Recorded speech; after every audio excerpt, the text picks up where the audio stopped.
यो भिडियो त्यहाँबाट अन गरिदिनु त, अन चाहिँ भएन। अन छ देवराज चाहिँ, हजुरको भिडियो अन छ। अन छ? ल धन्यवाद किरण ढकाल भाइ। बुझ्दै छ हैन, सुन्ने छैन? सुन्ने छ। पछाडि एन्टी लाइट आइरहेछ, बरु अर्कोतिर फर्किनुहुन्छ कि? अहिले ठीक छ। हो। सम्पूर्ण साथीहरुलाई चाहिँ मैले यो जुम मिटिङमा चाहिँ हार्दिक स्वागत गर्न चाहन्छु। मैले सर्वप्रथम साथीभाइहरुलाई चाहिँ के आग्रह गर्न चाहन्छु भने यहाँ चाहिँ साथीभाइहरुले मेसेज पठाइदिएर अलिक समस्या भइरहेछ। म के आग्रह गर्न चाहन्छु भने यो चाहिँ हामीले एउटा मिटिङलाई मात्र सीमित राख्नका निम्ति यो कार्यक्रम गर्न गइरहेका हैनौं। हामीले चाहिँ आजैबाट यो स्वास्थ्यमा चाहिँ तपाईको सार्वजनिक स्वास्थ्यलाई चाहिँ बढावा दिनका लागि र सर्वसुलभ गुणस्तरीय स्वास्थ्य सेवाका लागि चाहिँ एउटा अभियानका रूपमा हामीले आज यो अभियानको पनि सुरुवात गर्न गइरहेका छौं। यो अभियानको सदस्य बन्न अथवा यो अभियानमा चाहिँ तपाईहरु साथ दिनका निम्ति आउनु भएको सम्पूर्ण साथीहरुलाई चाहिँ म हार्दिक फेरि पनि एकचोटी चाहिँ स्वागत चाहिँ गर्न चाहन्छु। र उपस्थित मित्रहरु, आज चाहिँ म ढिलो नगरिकिन आफ्नो भनाइहरु राख्न चाहन्छु र छोटकरीमा सकेसम्म छोटकरीमा राख्ने छु।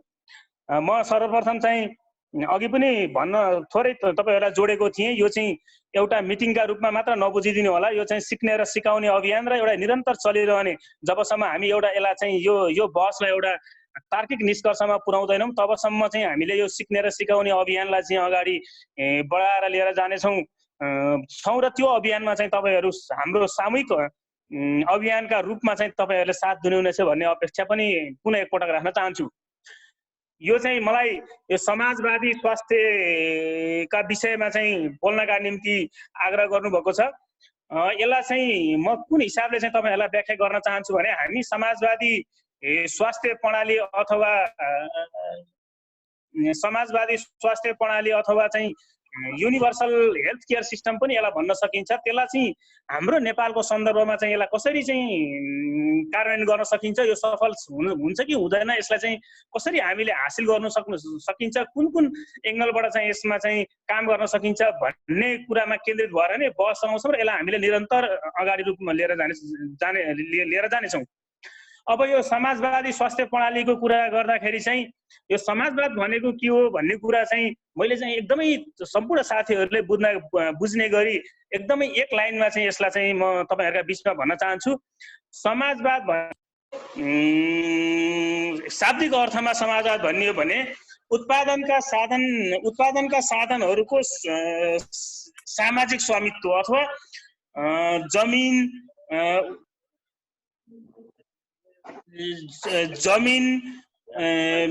उद्योग धन्दा लगायत विभिन्न उत्पादनका साधनहरु हुन्छन्, त्यसलाई सामुदायिक अथवा समाजको स्वामित्व रूपमा बुझ्न सकिन्छ। हाम्रो नेपालको सन्दर्भमा 2072 सालको संविधानले पनि हाम्रो चाहिँ अब यो मुलुक अब समाजवाद उन्मुख मुलुकको रूपमा चाहिँ संविधानमा व्याख्या गरिसकेको हुँदा यसतर्फ चाहिँ हामीले अब चाहिँ बहस चलाउन ढिलो गर्न हुन्न भन्ने हामीले महसुस गरेका छौं।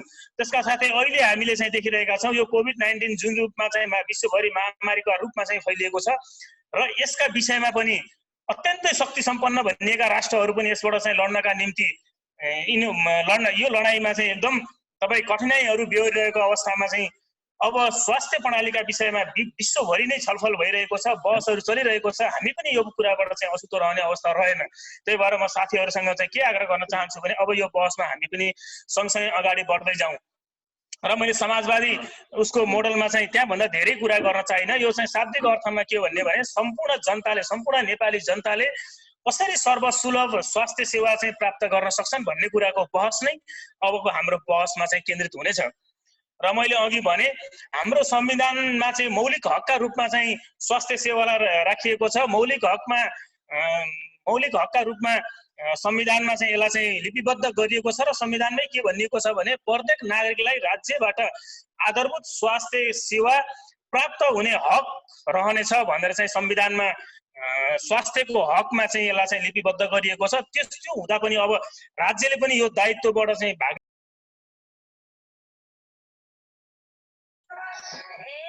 राज्यलाई त्यो यो उसबाट चाहिँ भाग्ने छुट राज्यले स्वास्थ्य सेवाको स्वास्थ्य क्षेत्रको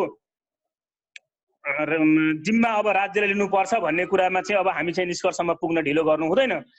अब यो समाजवादी मोडल अथवा युनिभर्सल हेल्थ केयरका विभिन्न ढाँचाहरू हुन सक्छन्। हामीले संसारमा धेरै देशहरूका विभिन्न खालका चाहिँ मोडलहरू हामीले देखिरहेका छौँ। अब अमेरिकामा एक खालको चाहिँ ढाँचा छ, त्यो विषयमा चाहिँ हाम्रा यो मभन्दा पछि चाहिँ बोल्ने डाक्टर हुनुहुन्छ, उहाँले चाहिँ त्यो विषयमा संक्षेपमा चाहिँ राख्नुहुनेछ। र अमेरिकामा एक खालको मोडल छ भने तपाईँको चाहिँ युरोपियन कन्ट्रीहरूमा चाहिँ फरक फरक खालका मोडलहरू छन् भने केही मुलुकहरूमा क्युबा भेनेजुएला लगायतका मुलुकहरूमा पूर्ण रूपमा निःशुल्क छन् भने मैले अघि जस्तो भने जस्तो अमेरिका युरोपियन मुलुकहरू कतार हङकङ लगायतका मुलुकहरूमा चाहिँ बिमाद्वारा चाहिँ यसलाई चाहिँ सामुदायिक बिमाद्वारा चाहिँ यो सर्वसुलभ स्वास्थ्य युनिभर्सल हेल्थ केयर पुर्याउने चाहिँ सरकारले चाहिँ प्रयास गरिरहेको चाहिँ देखिन्छ। अब चाहिँ नेपालको सन्दर्भमा अघि मैले भने हामीले चाहिँ यो कसरी चाहिँ लागू गर्न सकिन्छ, किनभने हामीले राज्यलाई चाहिँ स्वास्थ्य र शिक्षाको हक हामीलाई चाहिँ दिनुपर्छ भनिरहँदाखेरि चाहिँ राज्यले आज राज्यको वर्तमान अवस्था के हो भन्ने कुरामा चाहिँ पनि हामीले चाहिँ थोरै त्योतिर पनि हामीले थोरै विश्लेषण गर्नुपर्छ। त्यो पाटोलाई पनि हामी नजरअन्दाज गर्न सक्दैनौँ जस्तो चाहिँ मलाई लाग्छ। किनभने मैले अघि भन्दै थिएँ यो युनिभर्सल हेल्थ केयर भनेको विभिन्न मोडलमा हुनसक्छ। राज्यले पूर्ण रूपमा निःशुल्क हुनसक्छ वा तपाईँको चाहिँ इन्सुरेन्सको माध्यमबाट हुनसक्छ। त्यहाँ पनि राज्यको लगानी हुन्छ, किनभने इन्सुरेन्सका मोडलहरू पनि के हुन्छन्, त्यसमा चाहिँ विभिन्न मोडल हुन सक्छन्। मैले अघि भने ती मोडलहरूका विषयमा चाहिँ फेरि पनि अरू कार्यक्रमहरूमा बिमा विज्ञ हेल्थ इन्सुरेन्सका विज्ञहरूसँग हामी छलफल गर्ने नै छौँ। तर पनि अघि मैले भने यो हेल्थ इन्सुरेन्सका पनि विभिन्न मोडल हुन सक्छन्। तर पनि हाम्रो चाहिँ सामूहिक एउटा धारणा के हुन्छ भने धनीहरूबाट सक्नेहरूबाट इन्सुरेन्स लिने, इन्सुरेन्स चाहिँ प्रिमियम लिने, तर चाहिँ गरिबहरूलाई चाहिँ जो विपन्न छन् गरिब छन् तिनीहरूलाई चाहिँ राज्यले निःशुल्क चाहिँ बिमा गरिदिने खालको मोडल, त्यो मोडल चाहिँ एउटा चाहिँ त्यो मोडल आम रूपमा चाहिँ त्यो प्रचलनमा रहेको पाइन्छ। तसर्थ हाम्रो अहिले नेपालको कन्टेक्स्टमा जस्तो मैले अलिकति यहाँ जोड्न खोजेको के हो भने हामी आर्थिक हिसाबले हाम्रो अवस्था अहिले के हो, जस्तो म तपाईँहरूलाई चाहिँ एक लाइनमा भन्न चाहन्छु 2076-77 आर्थिक वर्ष 2076-77 को बजेटमा चाहिँ टोटल राजस्व सङ्कलनको लक्ष्य जम्मा जम्मी 9 खर्ब 81 अर्ब थियो। साथीभाइहरूले चाहिँ यसलाई अलिकति चाहिँ ध्यान दिएर चाहिँ सुन्नु होला। 9 खर्ब 81 अर्ब बजेट राजस्व सङ्कलनको लक्ष्य थियो भने साधारण खर्च 9 खर्ब 57 अर्ब थियो।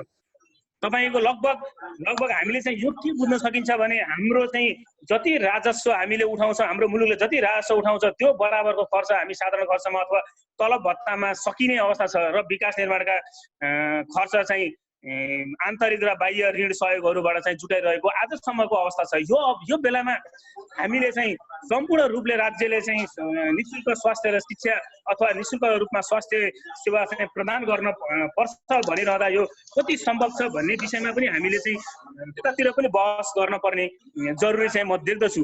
र त्यो पाटोमा हामी फेरि अर्को कुनै कार्यक्रममा यसैको श्रृङ्खला स्वरूप कुनै अर्थविदहरूसँग अथवा चाहिँ त्यो आर्थिक क्षेत्रका जानकारहरूसँग पनि यो विषयमा पक्कै पनि हामी छलफल गर्नेछौँ। र मैले अघि भने तपाईको हाम्रो चाहिँ राजस्वको अहिलेको अवस्था र साधारण राजस्वको अहिले उठ्ने राजस्व 76-77 को राजस्व अझ तपाईको 9 खर्ब 81 अर्ब भनिएको छ। त्यो अघिल्लो बजेटले चाहिँ प्रक्षेपण गरेको कुरा हो। तर कोरोनाका कारणले यो 8 खर्ब भन्दा बढी उठ्न सक्दैन भनेर चाहिँ विभिन्न चाहिँ तथ्याङ्कहरूले बताइरहेका छन्। यो बेलामा आजको ठ्याक्कै हामी चाहिँ अहिले जुन समयमा कुरा गर्छौँ यो समयमा चाहिँ म तपाईहरुलाई के भन्न चाहन्छु भने आजको अवस्थामा राज्यको राजस्वको स्रोतले तलब र भत्ता पनि पुर्याउन सक्ने अवस्था चाहिँ यो मुलुकमा छैन। यसलाई पनि हामीले टेकेर हाम्रा योजनाहरू बनाउनु पर्छ र हाम्रा बसहरूलाई चाहिँ अगाडि बढाउनु पर्छ भन्ने कुरामा म तपाईहरुलाई चाहिँ जोड दिन चाहन्छु। र अघि मैले भन्दै थिएँ अब हामी चाहिँ स्वास्थ्य प्रणालीलाई चाहिँ सामुदायिक प्रणालीमा लाने हो अथवा चाहिँ यसलाई चाहिँ निशुल्क स्वास्थ्य प्रणालीमा सर्वसुलभ स्वास्थ्य प्रणालीमा लाने हो भने के गर्न सकिन्छ भन्ने कुरा चाहिँ म तपाईहरुलाई बुदागत रूपले 1 2 3 4 चाहिँ गरी चाहिँ म तपाईहरुका बीचमा राख्ने छु र यसलाई चाहिँ छलफलकै रूपमा तपाईहरुले लिनेछ भन्ने कुरा म तपाईहरुलाई आग्रह गर्न चाहन्छु। जस्तो अब हामी मैले अघि भने हाम्रो स्वास्थ्य प्रणाली हाम्रो राज्यको स्रोत अत्यन्तै सीमित छ। आजको अवस्थामा हेर्ने हो भने विकसित मुलुक नर्वेले चाहिँ प्रति व्यक्ति वार्षिक खर्च $2975 गरिरहेको छ। त्यसैगरी स्विजरल्यान्डले $3885 गरेको छ। क्यानाडाले $2336 गरेको छ प्रति व्यक्ति वार्षिक भने नेपालले आजसम्म जम्मा जम्मी वार्षिक $24 मात्र खर्च गरिरहेको छ। तपाई हामीले चाहिँ सामान्य हिसाबले अहिले $24 खर्च गरिरहेको छ भने यसलाई चाहिँ $500 सम्म पुर्याउँदाखेरि पनि वार्षिक 20 खर्ब रुपैयाँ हामीले यो स्वास्थ्य क्षेत्रमा छुट्याउन पर्ने अवस्था छ भने हामीले चाहिँ 20 खर्ब स्वास्थ्य क्षेत्रमा खर्च गर्न छुट्याउन पर्ने अवस्था छ भने हाम्रो राजस्व टोटल कुल राजस्व सङ्कलन वार्षिक 9 खर्ब मात्र छ। हामी यो अवस्थाबाट चाहिँ यो मुलुक गुज्रिरहेको छ। मैले अघि भने यसका विषयमा पनि हामी अर्को कुनै कार्यक्रममा चाहिँ छलफल चाहिँ फेरि पनि गर्नेछौँ। त्यो विषय विज्ञहरूसँग यसका विषयमा चाहिँ हामी फेरि छलफल गर्नेछौँ। र तत्काल हिजो अस्ति चाहिँ तपाईको केही दिन अगाडि राष्ट्रपतिले संसदमा नीति तथा कार्यक्रम प्रस्तुत गर्नुभएको थियो। उहाँले प्रस्तुत गरेको कार्यक्रममा स्वास्थ्य क्षेत्रका विषयमा केही पूर्वाधारहरूका विषयमा चाहिँ नीति तथा कार्यक्रमहरूमा बोलिएका छन्। हरेक वार्डहरूमा देशभरि भएका सम्पूर्ण वार्डहरूमा न्यूनतम 5 देखि 15 बेडसम्मको भूगोल हेरेर हस्पिटलहरू बनाउने अनि राष्ट्रिय स्तरका हस्पिटलहरूलाई अपग्रेड गर्ने, जिल्ला र चाहिँ अञ्चल प्रदेश स्तरका हस्पिटलहरूलाई अपग्रेड गर्ने खालको जुन एउटा नीति तथा कार्यक्रममा आएका छन् तिनी कुराहरूलाई पनि आधार बनाएर अब हामी सबैभन्दा महत्त्वपूर्ण यो स्वास्थ्य प्रणालीको चाहिँ हामीले विश्लेषण गरिरहँदा यसको चाहिँ आधुनिकीकरण गर्न पर्छ भनिरहँदाखेरि हामीलाई चाहिने पूर्वाधारका विषयमा चाहिँ सबैभन्दा पहिला हामी बहस गर्नुपर्छ भन्ने जस्तो लाग्छ। तसर्थ 80 आएको नीति तथा कार्यक्रममा पनि के कुरा आएको छ हेरौँ।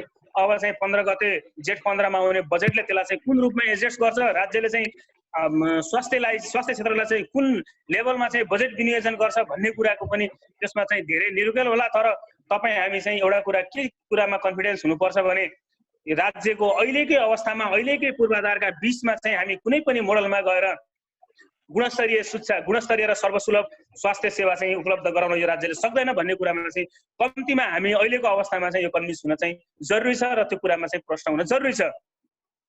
तसर्थ मैले अघि भन्दैछु हाम्रो अत्यन्तै कम राष्ट्रिय आय हाम्रो अत्यन्तै कम छ। राज्यले चाहिँ स्वास्थ्य सेवामा खर्च गर्न पनि एकदमै कम मात्रामा खर्च गर्न सक्छ। तसर्थ म तपाईहरुलाई के आग्रह गर्न चाहन्छु भने अब हामीले जोड दिने भनेको सामुदायिक प्रणालीमा चाहिँ विशेष जोड दिनुपर्छ। जस्तो हामीले क्युबामा देख्छौँ उनीहरूले चाहिँ ट्रिटमेन्टमा भन्दा बढी प्रिभेन्सनमा चाहिँ जोड दिइरहेका छन्।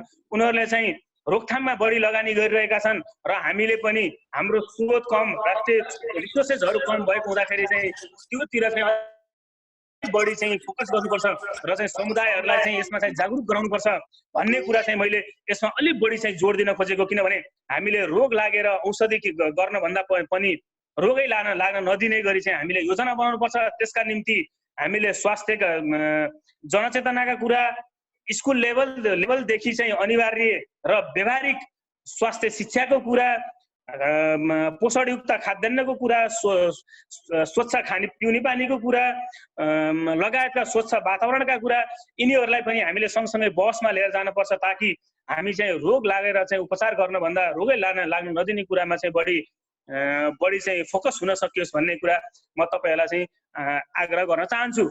र त्यसैगरी अब अघि मैले भने पूर्वाधारको कुरा, त्यसपछि चाहिँ सामुदायिक प्रणालीमा जाने कुरा। यो सामुदायिक प्रणालीमा पनि मैले तपाईहरुलाई के जोड दिइराखेको छु भने यो हामीले एउटा अभियानका रूपमा सञ्चालन गर्न गइरहेका छौँ।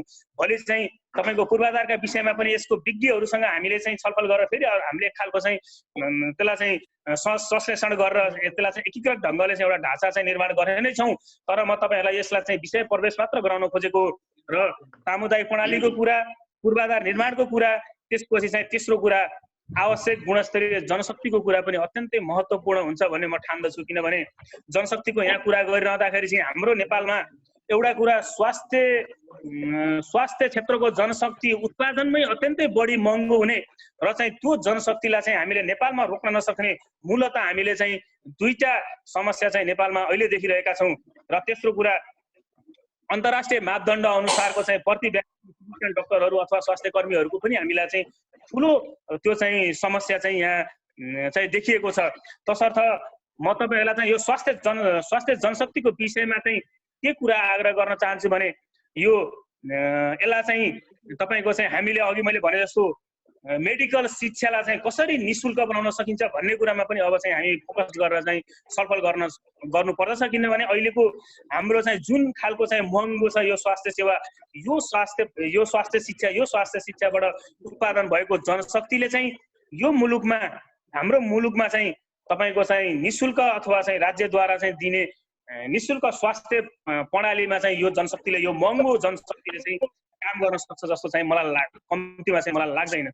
त्यसै गरी चाहिँ तेस्रो कुरा चाहिँ के हो भने स्वास्थ्य बिमाको कुरा चाहिँ सबैभन्दा महत्त्वपूर्ण चाहिँ हुन्छ भन्ने चाहिँ हाम्रो यो समग्र प्रणाली विकास गर्ने कुरामा सबैभन्दा महत्त्वपूर्ण स्वास्थ्य बिमाको चाहिँ भूमिका हुन्छ भन्ने चाहिँ त्यसको लाग्छ। त्यसको विषयमा चाहिँ डाक्टर विशाल भण्डारीले पनि केही कुरा बताउनु होला, किनभने उहाँ अमेरिकामा चाहिँ कार्यरत हुनुहुन्छ र यो विषयमा अलिकति जानकार पनि हुनुहुन्छ। तर स्वास्थ्य बिमामा पनि तपाईहरुलाई म के आग्रह गर्न चाहन्छु भने जुनसुकै हिसाबले स्वास्थ्य बिमा हामीले लागू गरे पनि स्वास्थ्य बिमाका पनि धेरै मोडलहरू छन्। मैले अघि पनि भने यसका विषयमा हामी बोल्न भन्दा स्वास्थ्य बिमाकै तपाईको चाहिँ विज्ञहरूलाई अर्को प्रोग्राममा हामीले बोलाउने छौं। तर पनि म के भन्न चाहन्छु भने बिमा भनेको यस्तो प्रणाली हो जहाँ चाहिँ गरिबलाई चाहिँ राज्यले निशुल्क बिमा गरिदिन्छ र धनीहरूबाट चाहिँ विभिन्न तपाईको चाहिँ स्यालेरीबाट चाहिँ उसको इन्कम सोर्सबाट काट्ने होला अथवा अरू मोडल होला, विभिन्न मोडलहरूबाट धनीहरूबाट बिमा प्रिमियम बापतको रकम लिन्छ र गरिबहरूलाई चाहिँ निशुल्कमा बिमा गरिदिन्छ। यो चाहिँ एक खालको चाहिँ सर्वमान्य मोडल चाहिँ बिमाको चाहिँ हो जस्तो मलाई लाग्छ। तसर्थ म तपाईहरुलाई के आग्रह गर्न चाहन्छु भने यो बिमा मोडलमा पनि अब हामी जाने भनेको मेरो ठम्बाइमा मेरो बुझाइमा अहिलेसम्मको मेरो निष्कर्षमा हुन त यो प्रारम्भिक एकदम पहिलो चरणको हाम्रो चाहिँ छलफल हो। तर मेरो बुझाइमा के हो भने अब हाम्रो मुलुक बिमा प्रणालीमा चाहिँ गएर स्वास्थ्य बिमा प्रणालीलाई प्रभावकारी ढंगले चाहिँ त्यसलाई अगाडि बढाउनु पर्छ र अहिले जसरी स्वास्थ्य बिमालाई अगाडि बढाउने काम गरेको छ राज्यले कुनै रूपमा चाहिँ करिब 39 वटा जिल्लामा 1 लाख सम्मको चाहिँ स्वास्थ्य बिमा अगाडि बढाएको छ। तर फेरि पनि म के आग्रह गर्न चाहन्छु भने निजी हस्पिटलहरूलाई चाहिँ बिमा प्रणालीमा चाहिँ इन्भल्भ गराएर अथवा स्वास्थ्य प्रणाली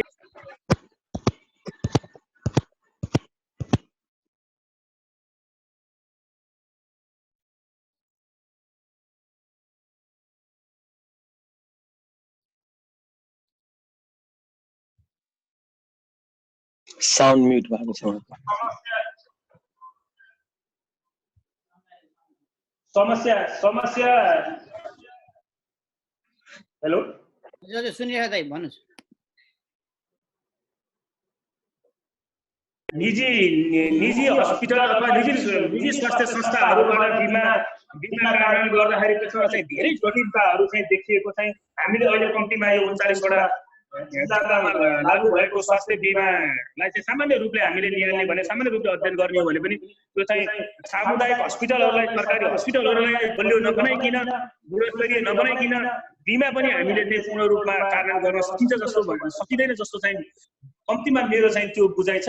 त्यसका विषयमा अरू साथीहरूको चाहिँ के कस्तो बुझाइ हो के हो त्यो पनि चाहिँ बिस्तारै यहाँ आउला र त्यसको विषयमा पनि हामी चाहिँ छलफल गर्दै जाउँला। तर एउटा कुरा चाहिँ के हो भने यो बिमा पनि के हो भने धनीले तिरेको करबाट गरिबको उपचार गर्ने निरोगी बिमारीहरू जस्तो मैले चाहिँ बिमा गरेँ म 1 वर्षभरि चाहिँ म बिमार भइन भने पनि मैले बिमा गरेको रकमबाट कुनै बिमारीको चाहिँ ट्रिटमेन्ट हुन्छ भनेको मतलब यसमा चाहिँ धनीको करले गरिबको ट्रिटमेन्ट हुन्छ, निरोगीले तिरेको प्रिमियमले चाहिँ रोगीको ट्रिटमेन्ट हुन्छ। त्यो हुँदाखेरि चाहिँ यो विषयमा बिमाको विषयमा पनि अलिक बृहत ढंगले चाहिँ छलफल गर्दै जानुपर्छ भन्ने चाहिँ मेरो चाहिँ बुझाइ हो। र म चाहिँ यसलाई चाहिँ धेरै कुरा चाहिँ गर्नभन्दा पनि साथीहरूकै धेरै कुरा आओस् र छलफल गरौँ र आगामी चाहिँ कार्यक्रमहरू मैले अघि भने यसलाई चाहिँ मिटिङको रूपमा मात्र नबुझिदिनु होला। यो हामीले चाहिँ देशव्यापी अभियान चाहिँ सुरु गर्दैछौँ र आवश्यकता पर्यो भने यसलाई चाहिँ हामीले चाहिँ एउटा औपचारिक अथवा अनौपचारिक एउटा फोरम बनाएर दबावमूलक आन्दोलनदेखि लिएर हरेक हिसाबले चाहिँ राज्यलाई चाहिँ दबाब दिने ढङ्गले चाहिँ हामी अगाडि बढ्नेछौँ। र मैले अघि भने हाम्रो चाहिँ राज्यको रिसोर्सेस एकदमै कम छ, तसर्थ फेरि पनि मैले के आग्रह गर्न चाहन्छु भने हाम्रा बिचमा चाहिँ कोही अर्थतन्त्रका त्यो खालका विज्ञ हुनुहुन्छ भने पनि उहाँहरूको चाहिँ मैले म्यासेज चाहिँ को अपेक्षा गर्छु, उहाँहरूको सुझावको अपेक्षा गर्छु। अहिलेको हाम्रो वर्तमान अवस्थामा हामीले स्वास्थ्य प्रणालीलाई चाहिँ निशुल्क चाहिँ गर्न सक्दैनौँ। अहिलेको हाम्रो यो अर्थतन्त्रको यो भोल्युम, अर्थतन्त्रको भोल्युमले चाहिँ त्यो हामी सक्दैनौँ। यो कुरा चाहिँ हामी मोटामोटी क्लियर हुनुपर्छ भने हामीले चाहिँ अब हाम्रो दीर्घकालीन अथवा चाहिँ त्यसको चाहिँ दीर्घकालीन चाहिँ राजस्वको स्रोत चाहिँ के हुन सक्छ, जस्तो केही विषयमा चाहिँ म तपाईहरुलाई चाहिँ थोरै यसलाई चाहिँ मैले व्याख्या पनि गर्दिन, तपाईहरुलाई चाहिँ विषय प्रवेश मात्र गराइदिन खोजेको। जस्तो अमेरिकामा पनि तपाईको 45% पैतृक सम्पत्तिको हस्तान्तरणमा 45% ट्याक्स छ भन्ने चाहिँ हामीले बुझेका छौँ। जापानमा 55% छ भन्ने बुझेका छौँ। र चाहिँ यसलाई चाहिँ जस्तो हामीले पैतृक सम्पत्तिको हस्तान्तरणमा चाहिँ अलि बढी ट्याक्स लगाएर स्वास्थ्य र शिक्षा चाहिँ राज्यबाट पूर्ण रूपमा निशुल्कमा लान सकिन्छ कि, अथवा यस्तै एउटा कुनै खालको एउटा मोडलमा चाहिँ हामीले त्यो मोडलमा छलफल गर्न पर्छ भन्ने चाहिँ मलाई लाग्छ। र साथीहरु यो प्रणालीको विषयमा हाम्रो पहिलो कार्यक्रम हो, संसारभरि यसको चाहिँ विषयमा बहस भइरहेको छ। हिजो मात्र पनि मैले चाहिँ तपाईको चाहिँ WHO को प्रोग्राम, WHO को चाहिँ कन्फरेन्समा चाहिँ चिनिया राष्ट्रपतिले भन्दै हुनुहुन्थ्यो अब चाहिँ यो स्वास्थ्य प्रणालीको विषयमा संसारभरि नै अब यो स्वास्थ्य प्रणालीको विषयमा बहस गर्नुपर्छ र अहिलेको प्रणालीबाट चाहिँ हामीले चाहिँ नयाँ प्रणालीमा जानुपर्छ भनेर चाहिँ भन्दै गरेको हिजो मैले भिडियोमा चाहिँ हेरेको थिएँ।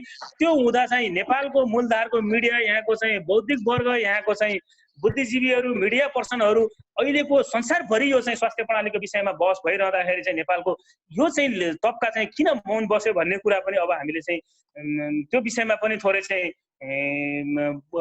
बोल्नुपर्छ, हामी बोल्नुपर्छ र उहाँहरूलाई पनि यो बहसमा तान्नुपर्छ भन्ने चाहिँ म तपाईहरुलाई आग्रह गर्छु। र फेरि पनि तपाईहरु सबै जोडिएकोलाई चाहिँ म हार्दिक स्वागत गर्न चाहन्छु। र एकपटक बिदा हुनुभन्दा अगाडि एकपटक के तपाईहरुलाई आग्रह गर्न चाहन्छु भने यो मिटिङ होइन, यो अभियान हो। तपाईहरु चाहिँ यो अभियानको चाहिँ सदस्य हो, हामी सबै सदस्य हो, हामी सबै सदस्य हो र यसलाई चाहिँ भोलि राज्यको निकायले हामी यो हाम्रो चाहिँ यो हाम्रा मागहरू सुन्ने, हाम्रा चाहिँ सुझावहरू सुन्ने ठाउँमा चाहिँ हामीले यसलाई चाहिँ पुर्याउने छौँ। हामी संयुक्त प्रयास गर्यौं भने हामी सफल हुनेछौँ भन्दै चाहिँ मैले यो मेरो पहिलो चरणको चाहिँ भनाइहरू यही राख्छु र पछि चाहिँ के भयो भने तपाईहरुको जवाफ पनि दिनेछु। र फेरि पनि म तपाईहरुलाई के आग्रह गर्न चाहन्छु भने म आज म बोल्न भन्दा चाहिँ तपाईहरुको सुन्नका निम्ति, तपाईहरुको भनाइहरू सुन्नका निम्ति यो कार्यक्रम चाहिँ अझ त्यो भयो भने म कम्तीमा म चाहिँ तपाईहरुको भनाइ सुन्न पाएँ भने म चाहिँ त्यो उसमा चाहिँ हर्षित हुन्छु जस्तो लाग्छ। हस्त, धन्यवाद। धन्यवाद देवराज पोखरेलज्यू, युथ लिडर। उहाँले नेपालको सन्दर्भमा समाजवादी स्वास्थ्य प्रणालीको विषयमा चाहिँ आफ्नो भनाइ राख्नुभयो। म फेरि पनि साथीहरूलाई अनुरोध गर्न चाहन्छु, साथीहरू कृपया तपाईको मोबाइलमा त्यहाँ म्युट बटन छ, म्युट बटन दबाइदिनु होला, अनम्युट नगरिदिनु होला। डिस्टर्बेन्स आइरहेको छ, सकेसम्म त्यही गरिदिनु भयो भने हामीलाई यहाँ सहज हुने थियो। धन्यवाद। फेरि पनि धन्यवाद देवराज दाइलाई। अब आफ्नो यो universal health care system in contents of नेपालको विषयमा टपिकमा आफ्नो भनाइ राखिदिनु हुनका लागि अमेरिकाको मेरील्यान्ड राज्यको एउटा अस्पतालमा कार्यरत डाक्टर विशाल भण्डारीज्यूलाई म विशेष अनुरोध गर्न चाहन्छु। धन्यवाद किरणजी। सर्वप्रथम त मलाई यहाँ बोल्नलाई एउटा अपर्च्युनिटी दिएर बोलाउनु भएकोमा देवराजजी, किरणजी, डाक्टर सन्तोष सबै टिमलाई चाहिँ म धन्यवाद दिन चाहन्छु। एक्चुअली म आज खास यो प्रेजेन्टेसनको लागि त प्रिपेयर थिइनँ। आई वाज मोर थिङ्किङ एउटा डिस्कसन टपिक्स हुन्छ भनेर। त्यही भएर तपाईँहरूलाई के क्वेसन छ भने I am more than happy to answer. होइन, अलिकति म हाम्रो देवराजजीको जुन अगाडिको जुन प्रेजेन्टेसन थियो मलाई एकदमै राम्रो लाग्यो। उहाँले धेरै नै यसमा अध्ययन गर्नुभएको रहेछ डिपली नेपालको हेल्थ केयर सिस्टमको बारेमा। मलाई चाहिँ नेपालको हेल्थ केयर सिस्टम चाहिँ त्यति राम्रोसँग थाहा छैन, किनभने I been off from Nepal for last almost 20 years।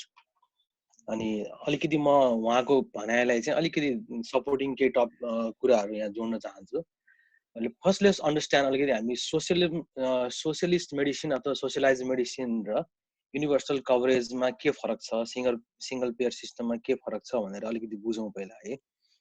Universal coverage medicine भनेर जुन हामीले सुनिरहेको छौँ युरोप र विकसित देशहरूमा धेरै ठाउँमा चाहिँ युनिभर्सल कभरेज छ भनेर। युनिभर्सल कभरेजको स्ट्रेट फरवर्ड मिनिङ के हो भने त्यो देशमा रहेका सम्पूर्ण जनताहरूको चाहिँ हेल्थ इन्सुरेन्स हुन्छ भनेर, त्यसलाई युनिभर्सल कभरेज भन्छ। युनिभर्सल कभरेजको अर्थ यो होइन कि गभर्मेन्टले नै त्यो सबै दिनुपर्छ भन्ने होइन। त्यसमा तपाईँको चाहिँ पार्टनरसिपहरू हुनसक्छ, प्राइभेट र पब्लिकको हुनसक्छ होइन, विभिन्न लेभलको त्यसमा इन्भल्भमेन्ट हुनसक्छ। र युनिभर्सल कभरेज भनेको फेरि अर्को कस्तो कुरा पनि हो भने यो आजको भोलि एचिभ गर्न सक्ने सम्भावना भएको कुरा पनि होइन, इट टेक्स टाइम। युरोपले जसरी तपाईँको युनिभर्सल कभरेज भएका कन्ट्रीहरूले जुन बनाएको यो coverage, it took them a lot of time, धेरै समयदेखि तपाईँले धेरै कुराहरूलाई डाइभर्स वेमा चेन्ज गरेर मोडललाई इम्प्लिमेन्ट गर्दै चेन्ज गर्दै गर्दै गर्दै यो लेभलमा एचिभ गरेका हुन् होइन। त्यो युनिभर्सल कभरेजको स्ट्रेट मिनिङ चाहिँ सबैले कभरेज पाउँछ भन्ने। अर्को एउटा मोडल छ जुन हेल्थ केयर अहिले वर्ल्डमा अलि चलेको, जस्तै हामीले त्यसलाई सिङ्गल पेयर सिस्टम भन्छ। सिङ्गल पेयर सिस्टम भनेको चाहिँ कस्तो हो भने त्यसमा चाहिँ सबै जति पनि खर्च हुन्छ हेल्थ केयरमा, तपाईँको औषधि उपचारमा हस्पिटलमा हुने खर्च, त्यो सबैको पेमेन्ट चाहिँ सरकारले गर्छ, गभर्मेन्टले दिन्छ। बुझ्नुभयो नि होइन, कुनै पनि हस्पिटलले तपाईँको उपचार गर्छ भने त्यो बिल गभर्मेन्टलाई दिन्छ, गभर्मेन्टले पे गर्छ।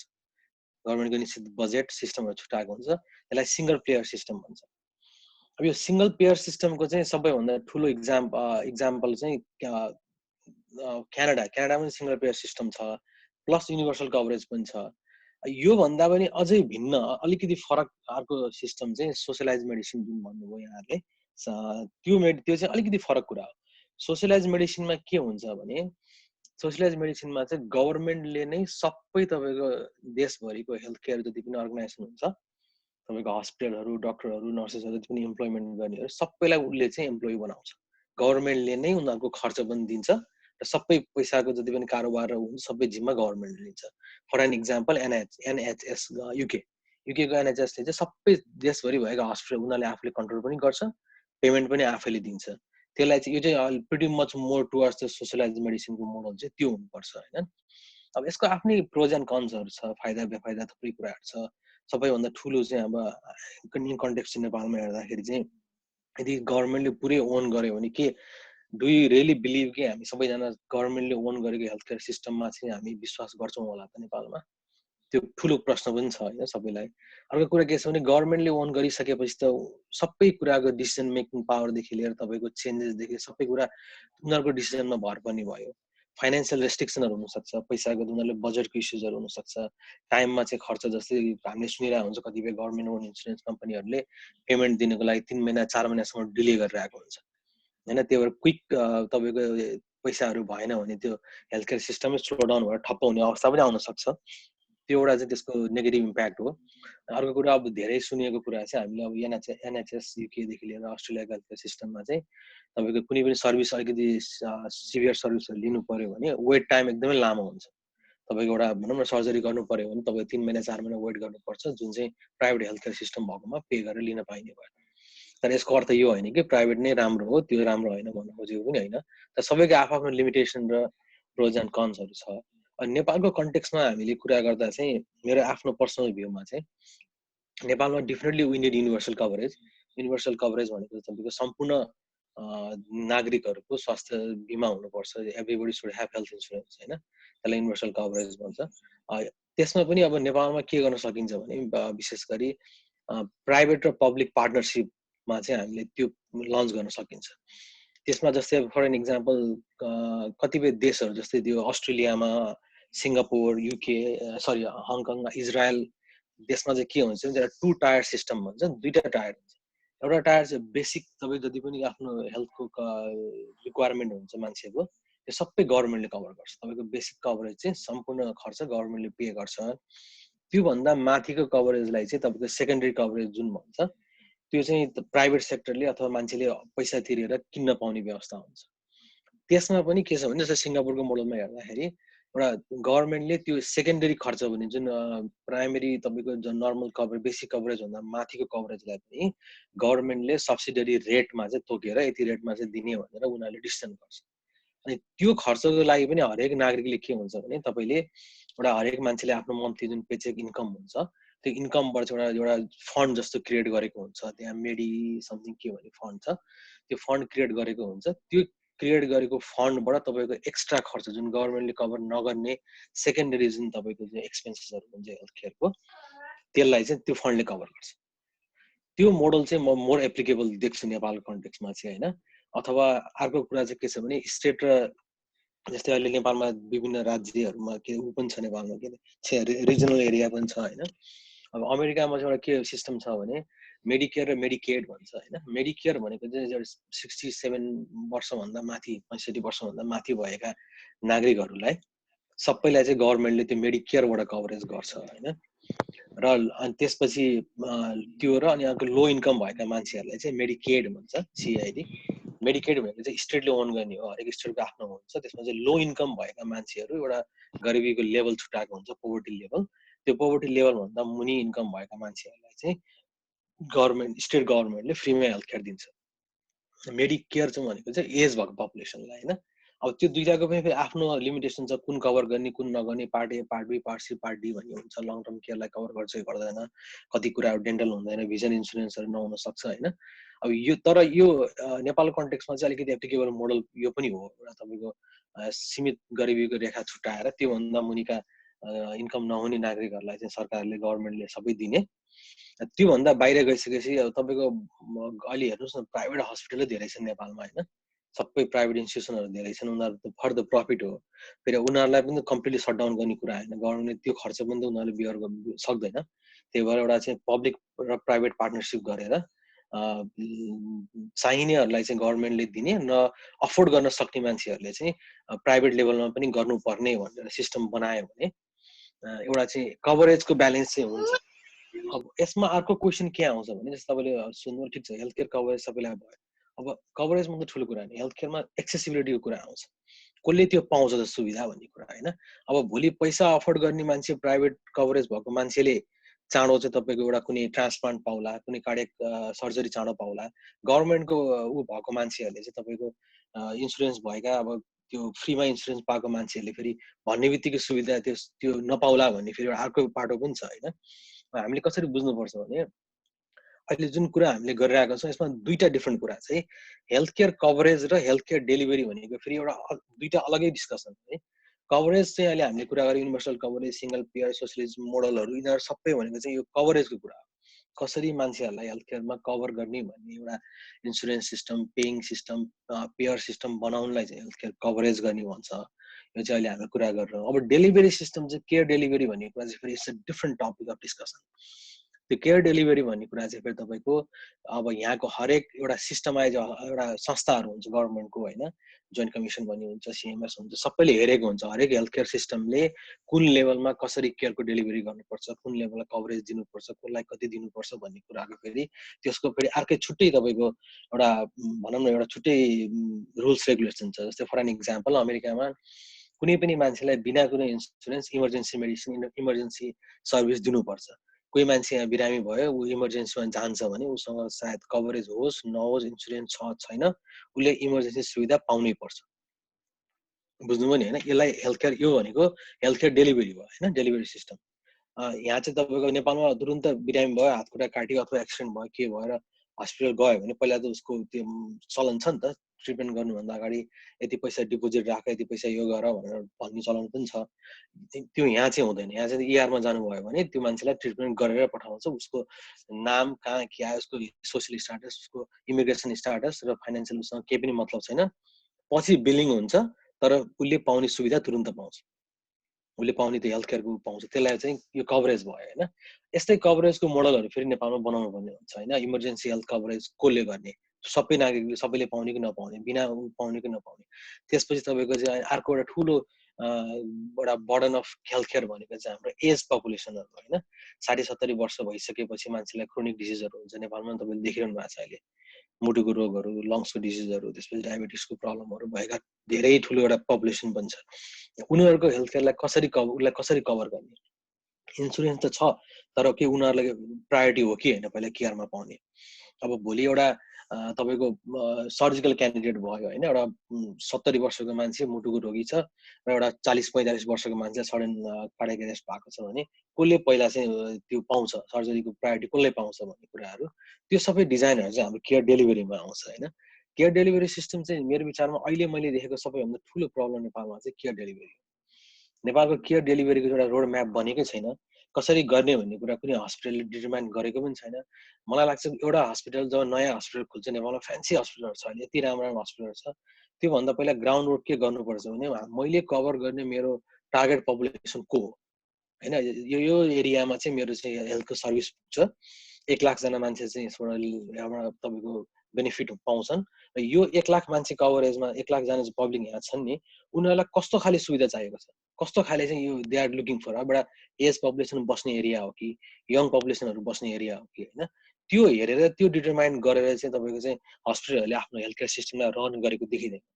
जस्तै भनौँ सहरी एरिया छ जहाँ चाहिँ यङ पपुलेसन धेरै बस्छन्, 40-45-50 वर्षको मान्छेहरू मात्रै बस्छन् होइन, त्यो एरियालाई टार्गेट गरेर हस्पिटल खोल्नुहुन्छ तर तपाईँको सर्भिस चाहिँ अन्कोलोजी क्यान्सरको सर्भिसहरू ओपन गर्नुहुन्छ भने त्यस्तो के फाइदा भयो? फाइदै भएन होइन। ओल्ड पपुलेसन टार्गेट गर्ने तपाईँको डायबिटिसको उहरू सिओपिडीको क्लिनिकहरू चलाउने एरिया कहाँ हुन्छ भन्दाखेरि त्यो पपुलेसन टार्गेट गरेको ठाउँमा हुन्छ। त्यही भएर हेल्थ केयर डेलिभरी भनेको चाहिँ एउटा डिफ्रेन्ट कन्सेप्ट हो। यसमा चाहिँ धेरै कुरा इन्भल्भ हुन्छ, लोकेसनदेखि लिएर कसलाई सर्भिस दिने, कसरी दिने, अनि कस्तो खाले डक्टर र नर्सेसहरू तपाईँहरूले इम्प्लोय गर्नुहुन्छ हस्पिटलले, त्यसमा पनि भर पर्छ होइन। त्यही भएर there are lot of things to do in Nepal है, definitely lot of things to do. तपाईँहरूको यो अभियानलाई चाहिँ I really salute you guys, राम्रो कुरा हो। युथहरूले यस्तो डिस्कसन लिएर आउनु पनि एकदमै आई बिलिभ नौलो कुरा पनि हो, राम्रो कुरा पनि हो। हामीले प्रोफेसनलले भन्दा पनि पब्लिकले इन्ट्रेस्ट देखायो भने हामीलाई बढी इन्भल्भ गर्न मन लाग्छ।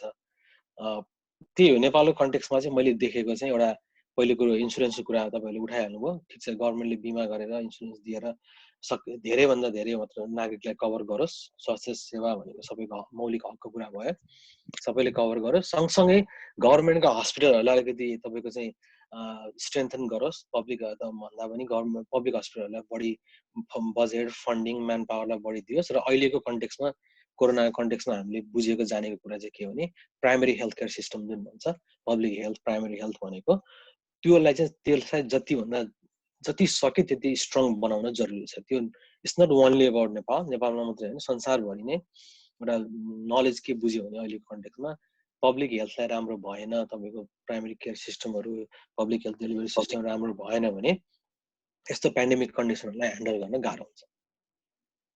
त्यो कुरा चाहिँ अहिले हामीले सबैले बुझेको एउटा लेसन भयो। अब अरू केही क्वेसन छ भने I am more than happy to answer तपाईँहरू। धन्यवाद डाक्टर विशाल। मैले चाहिँ भनौँ एउटा छोटो समयमा पनि एउटा टपिकमा चाहिँ यहाँले एउटा आफ्नो कुराहरू राख्नुभयो, यहाँको सिस्टमको कुरा राख्नुभयो, धन्यवाद। फेरि पनि कसैलाई केही क्वेसन छ, स्पेसली देवराज दाई, डाक्टर सन्तोष, तपाईँसँग केही छ?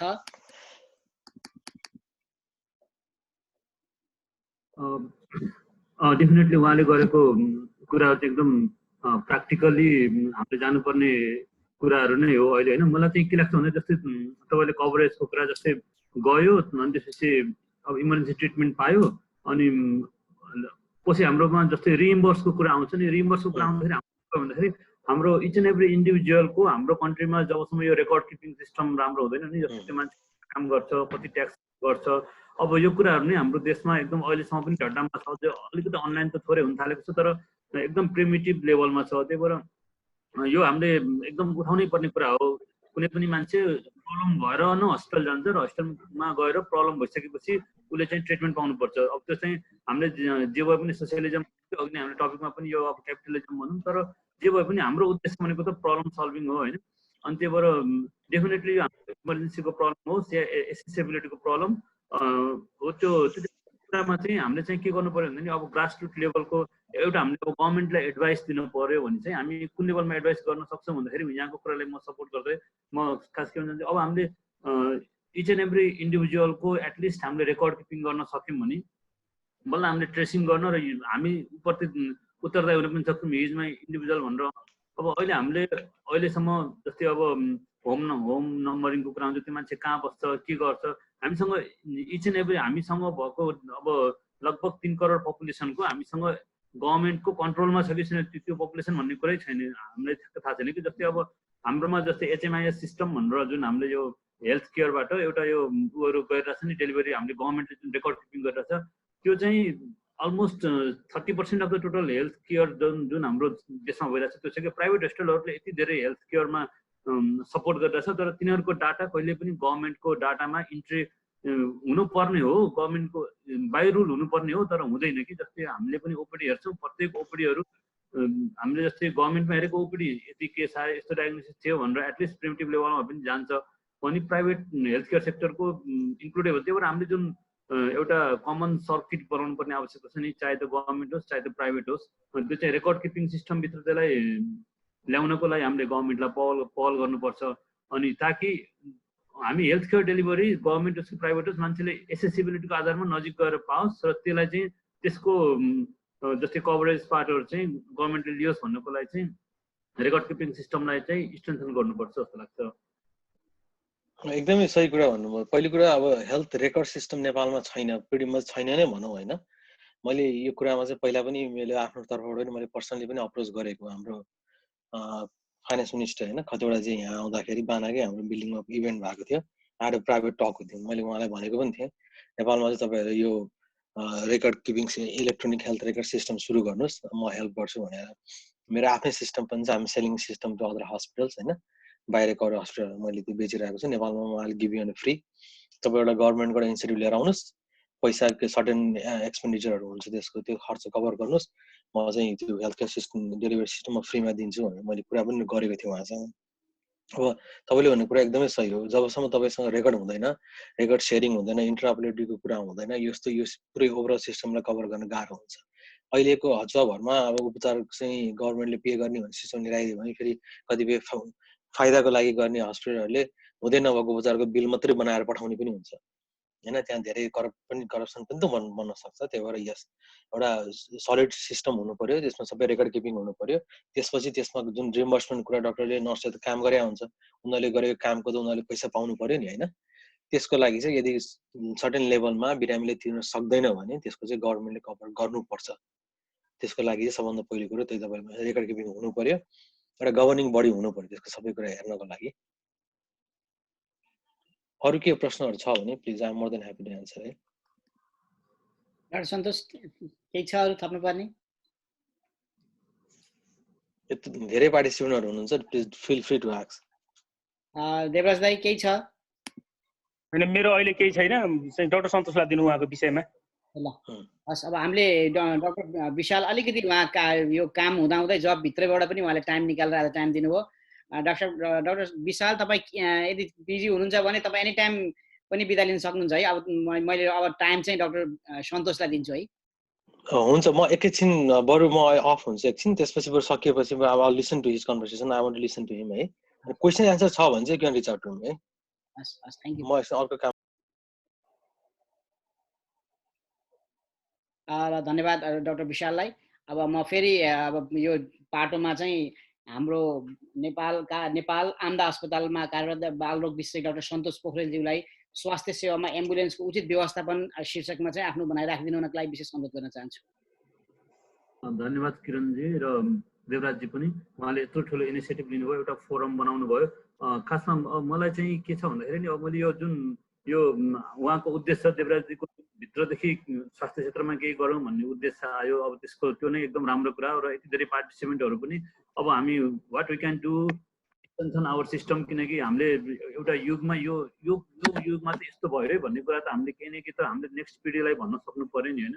हामीले यो चेन्ज चाहिँ हाम्रो बेलामा यसरी ल्याएको थियौँ भनेर मात्र भन्न सक्यौँ भने पनि राम्रो हुन्छ। र त्यसमा मैले हुन त अब हेल्थ केयर सिस्टमको आफ्नै हाम्रो क्लास लेभलदेखि हाम्रो एउटा के भन्छ हायरार्की सिस्टममा एउटा छ, तर त्यसमा हामीले एकदम जहिले पनि यो सम्बोधन नभएको कुरा चाहिँ एम्बुलेन्सको सेवा हो। जस्तै मैले विदेशहरूतिर एम्बुलेन्स भन्यो भने हामी कान्ट इमेजिन हाम्रो सेवा र उतातिरको एम्बुलेन्सको सेवाहरू हामी कम्पेयर गर्नै सक्दैनौँ कि।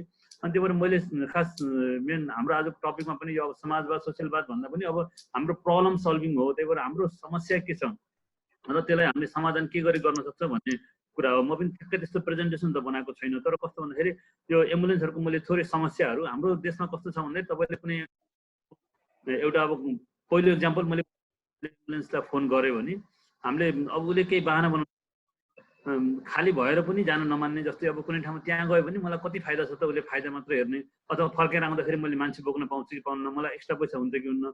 अथवा यो एम्बुलेन्स आएर पनि कस्तो हुन्छ, यो एम्बुलेन्सले गाडीको काम मात्र गरिरहेको छ हाम्रो कन्टेक्स्टमा होइन। अब कुनै कुनै अलिकति एम्बुलेन्सहरूमा चाहिँ अक्सिजन सिलिन्डर पनि राख्ने ठाउँसम्म छ।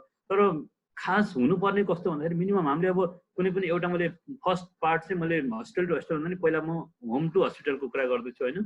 एउटा एम्बुलेन्सलाई कसैले घरमा बोलायो भने एटलिस्ट फर्स्ट एड लेभलको हस्पिटल त्यहाँ पुग्यो भन्ने हुनु पर्यो कि। यदि कसैले एम्बुलेन्स बोलाउँछ भने उसलाई त्यो एम्बुलेन्समा एउटा ड्राइभर मात्र नहोस्, जहिले पनि त्यो एम्बुलेन्समा एउटा सानो फर्स्ट एड किट होस्, जसमा एउटा हेल्थ केयर वर्कर पनि होस्, र हेल्थ केयर वर्कर चाहिँ बेसिक लाइफ सपोर्टमा अथवा बेसिक इमर्जेन्सी म्यानेजमेन्टमा ट्रेन्ड भएको हेल्थ स्टाफ चाहिँ एम्बुलेन्समा अनिवार्य गरियोस्। जस्तै अस्ति भर्खर हाम्रो नेपाल सरकारको अस्तिको नीति तथा कार्यक्रममा पनि उहाँहरूले हामीले प्रत्येक स्थानीय तहमा एउटा एम्बुलेन्स भनेर नीति तथा कार्यक्रममा घोषणा भयो। तर यही गाडी मात्र चलाउने हो भने र एम्बुलेन्स ड्राइभरको हातमा सबै हुने, जान्न हुन्न पाउने सिस्टम पनि हुने, त्यो हो भने चाहिँ र उसले पनि जेमा पनि नाफा खोज्ने अहिलेको चाहिँ यो एकदम व्याप्त छ। अब त्यसलाई चाहिँ हामीले रोक्नको लागि हाम्रो एम्बुलेन्सलाई फर्स्ट अफ अल टिम बनाउनु पर्यो। एम्बुलेन्स भन्दा बित्तिकै ड्राइभर मात्र होइन कि त्यहाँ टिम हुनु पर्यो। र कस्तो भन्दा यसले गर्दाखेरि त्यो अरू फाइदा नि के छ, हाम्रो देशमा बेरोजगारीको समस्या पनि धेरै समस्या। एउटा एम्बुलेन्समा एटलिस्ट वान, अब भयो त दुईटा नै भएको राम्रो, at least one health care worker उसँग मिनिमम त्यहाँनिर एउटा मिनिमम सामान्य स्वास्थ्य जोखिममा हुने जति एम्बु ब्यागहरू अथवा सामानहरू हुनु पर्यो। र उसलाई चाहिँ सानो ट्रेनिङ मिनिमम उसले 2 हप्ताको ट्रेनिङ भएदेखि एम्बुलेन्समा ट्राभल गर्नको लागि उसलाई योग्य मान्ने गरी उसलाई दिन सकिन्छ। हाम्रो देशको अझ समस्या चाहिँ के छ भन्दाखेरि सपोज एकदम विद्यमान समस्या हो, यसमा हामी भन्न कुनै पनि लाज मान्नु हुँदैन र डर पनि मान्नु हुँदैन।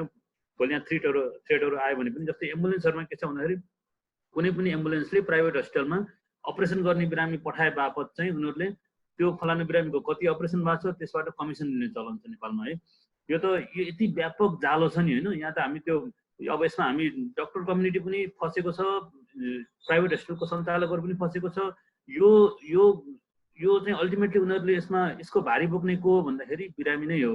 बिरामीको खल्तीबाट त्यो पैसा उनीहरूले असुल गर्छ। सपोज कुनै पनि अपरेसन सपोज कुनै प्राइभेट हस्पिटलले 20,000 मा गर्थ्यो भने उसले एम्बुलेन्सलाई त्यो बिरामी ल्याइदिए बापत उसले 5,000 दिनु पर्यो। अझ हुन त अब रेफर गर्ने ठाउँलाई पनि दिनुपर्ने। अलिक कस्तो कस्तो यहाँ यो हिडन कुराहरू चाहिँ एकदम धेरै व्याप्त हाम्रो यो समाजमा जरा गाडेर बसेको छ। अस्ति कुनै कुनै पत्रकारहरूले धेरै ठुलो हिम्मत गरेर कति एम्बुलेन्सहरूलाई काठमाडौँको आफू चाहिँ उहरू हस्पिटलको सञ्चालक बनेर एक दुई ठाउँमा फोन गरेर उजागर गर्नुभयो। तर इभन हाम्रै म बस्ने बुटोलमै पनि त्यो एकदम धेरै व्याप्त छ। र त्यो जालोलाई पनि यो हामीले टिम बनायो भने यो टिम वर्कले त्यसलाई त्यो जालोलाई चिर्न सक्छ। अझ यो हाम्रो कोभिड पछि आउने बेरोजगारीलाई पनि एउटा एम्बुलेन्समा एउटा टिम बनायो भने र तिनीहरूलाई हामीले रोजगार दिन सक्यौँ भने बेरोजगारको समस्या पनि समाधान हुन्छ र यो कमिसनको जालोबाट पनि बाहिर निकाल्न सक्षम एउटा। र अर्को कुरा के छ भन्दाखेरि हाम्रो जस्तै अब त्यो एउटा एम्बुलेन्स हिँड्छ भने चाहिँ कस्तो भन्दा एउटा चाहिँ घरबाट बोलाएर एम्बुलेन्स कुनै स्वास्थ्य संस्थामा जाने बेलामा भयो होइन, उसले त्यहाँ फर्स्ट एड पाउँछ। अब एउटा हस्पिटलबाट गयो, अब हामीले त अब अहिले त हामीले एम्बुलेन्समा बिरामी मऱ्यो अरे भन्दाखेरि सामान्य रूपमा लिन्छौँ कि होइन, अथवा हस्पिटल लाँदाखेरि मृत घोषणा गर्यो अरे, यसलाई चाहिँ एटलिस्ट लानु त खोजेको रहेछ भन्छौँ, we take it as granted कि। तर त्यो चाहिँ हुनु भएन। एटलिस्ट कस्तो हुनु पर्यो भन्दाखेरि एम्बुलेन्स पनि जवाफदेही हुनु पर्यो कि। अब विदेशहरूतिरको कुरा गऱ्यो भने त त्यही एम्बुलेन्समै सिटी स्क्यान, एम्बुलेन्समै भेन्टिलेटर एभ्रिथिङ छ। हाम्रोमा पनि अहिले कुनै कुनै हस्पिटलहरूले नगरेको होइन, गर्न कोसिस गरेको छ। तर एटलिस्ट बेसिक मापदण्ड न्यूनतम रिक्वायरमेन्ट चाहिँ यो एम्बुलेन्सको यति हो भन्ने चाहिँ यो हुनु पर्यो हाम्रो देशमा, ताकि हाम्रो स्वास्थ्य सेवालाई हामीले त्यो भयो भने धेरै माथिल्लो स्तरमा हामी अपग्रेड भएको देख्न सक्नुहुन्छ। जस्तै एउटा हस्पिटलबाट अर्को हस्पिटलमा कुनै एम्बुलेन्समा कुनै बिरामीहरूलाई ट्रान्सफर गर्यो, सपोज एउटा हस्पिटल हाम्रो हस्पिटलमा गऱ्यो भने उसले के गर्नु, बेसिकली उसले के गर्नु पर्यो भन्दाखेरि पहिला त्यो बिरामीलाई अर्को ट्रान्सफर गर्ने हस्पिटलमा कम्युनिकेसन गर्नु, लिस्ट बनाएर मैले यो डक्टरसँग अथवा यो हस्पिटलसँग कम्युनिकेट गरेको छु भन्ने कुरा उसले त्यो एउटा कम्युनिकेसन स्लिप चाहिँ अनिवार्य गर्नु पर्यो। कुनै हस्पिटलबाट गरेको छु यो मैले कम्युनिकेसन नभएको आधारमा त्यो बिचमा रोल प्ले गर्ने एम्बुलेन्स चालक हुनुहुन्छ अथवा अरू पनि मान्छे हुनुहुन्छ। बाटोमा हामीले एक ठाउँमा एकदम यो ठाउँमा जानु भनेर एउटा स्वास्थ्य संस्थाले भन्यो, बाटोमा गफ गर्दा गर्दै एम्बुलेन्स चालकले घुमाइदिएर अर्को ठाउँमा पुऱ्याइदिने पनि हाम्रोमा व्याप्त समस्याहरू छ। सबै एम्बुलेन्स नहोला तर त्यो एकदम हाम्रोमा बिग्री छ। त्यसकारण के गर्नु भने हस्पिटल टु हस्पिटल कम्युनिकेसन गरेर पठाउने त बेसिक कम्युनिकेसन स्लिप छैन भने कुनै हस्पिटलले, अनि त्यो कम्युनिकेसन स्लिपमा अर्को कुरा के हुन्छ भने त्यो हस्पिटलमा बेड छ कि छैन भन्ने पठाउने हस्पिटललाई पहिल्यै थाहा हुनु पर्यो। र त्यो हस्पिटलमा बेड छैन भने यहाँबाट एम्बुलेन्समा सपोज बुटोलबाट काठमाडौँ पठायो, काठमाडौँमा कान्तिमा बेड छैन भनेर त्यो बिरामी घुमी गर्छ काठमाडौँको 5-6 ठाउँमा, त्यो चाहिँ बिरामी घुमी गर्छ भनेपछि यो चाहिँ बेसिक हेल्थ केयर निडमा चाहिँ हाम्रो जनताहरूको ग्राउन्ड रियालिटी चाहिँ त्यही छ अहिले होइन। अब यो भएपछि अर्को कुरा के छ भन्दाखेरि कम्युनिकेसन गर्यो भने चाहिँ त्यही अब घुम्न नपर्ने हुन्छ। अर्को कुरा मैले सोचेको के छ भन्दाखेरि जस्तै काठमाडौँमा हामीले हेऱ्यौँ भने अहिले जस्तै ट्याक्सीहरू पनि अनलाइन ट्याक्सीहरू छ, इभन हामीले मोटरसाइकललाई पनि पटाव टुटलहरू आइरहेछ भने त्यस्तै हामीले एउटा एम्बुलेन्सको सिम्पल नेटवर्क एम्बुलेन्सहरूलाई एउटा नेटवर्किङ गरेर त्यसलाई जस्तो एउटा एप्लिकेसन बनाएर अनि सपोज कसैले त्यो एप यति एसेसिबल बनाऊ कि त्यो एप त्यो एम्बुलेन्स कहाँसम्म पुगेको छ भन्ने पनि जिपिएसबाट ट्रेसिङ गर्न सकियोस्। त्यो अरू हाम्रो प्रायः जस्तो मोबाइल नहुने कोही हुँदैन। र अहिले हामीले काठमाडौँमा हामीले सुरुमा पटावहरू आउँदाखेरि टुटलहरू आउँदाखेरि हामी यति धेरै लोकप्रिय होला, यति मान्छेहरू चलाउनु भन्ने सोचेको पनि थिएन। अहिले उनीहरूले यति युज गरेको छ कि ल मलाई बोलाएको एम्बुलेन्स त अर्कोतिर गयो, अथवा सरी मलाई बोलाएको के अरे मोटरसाइकल त अर्कोतिर गयो भने उनीहरूले तपाईँ गलत डिरेक्सनमा जाँदै हुनुहुन्छ यतातिर आउनु भनेर उनीहरूले पनि त्यसरी भन्न सकिरहेछ भने एम्बुलेन्समा हामीले त्यो सिस्टम जडान गऱ्यो भने त कति फाइदा हुन्छ होला।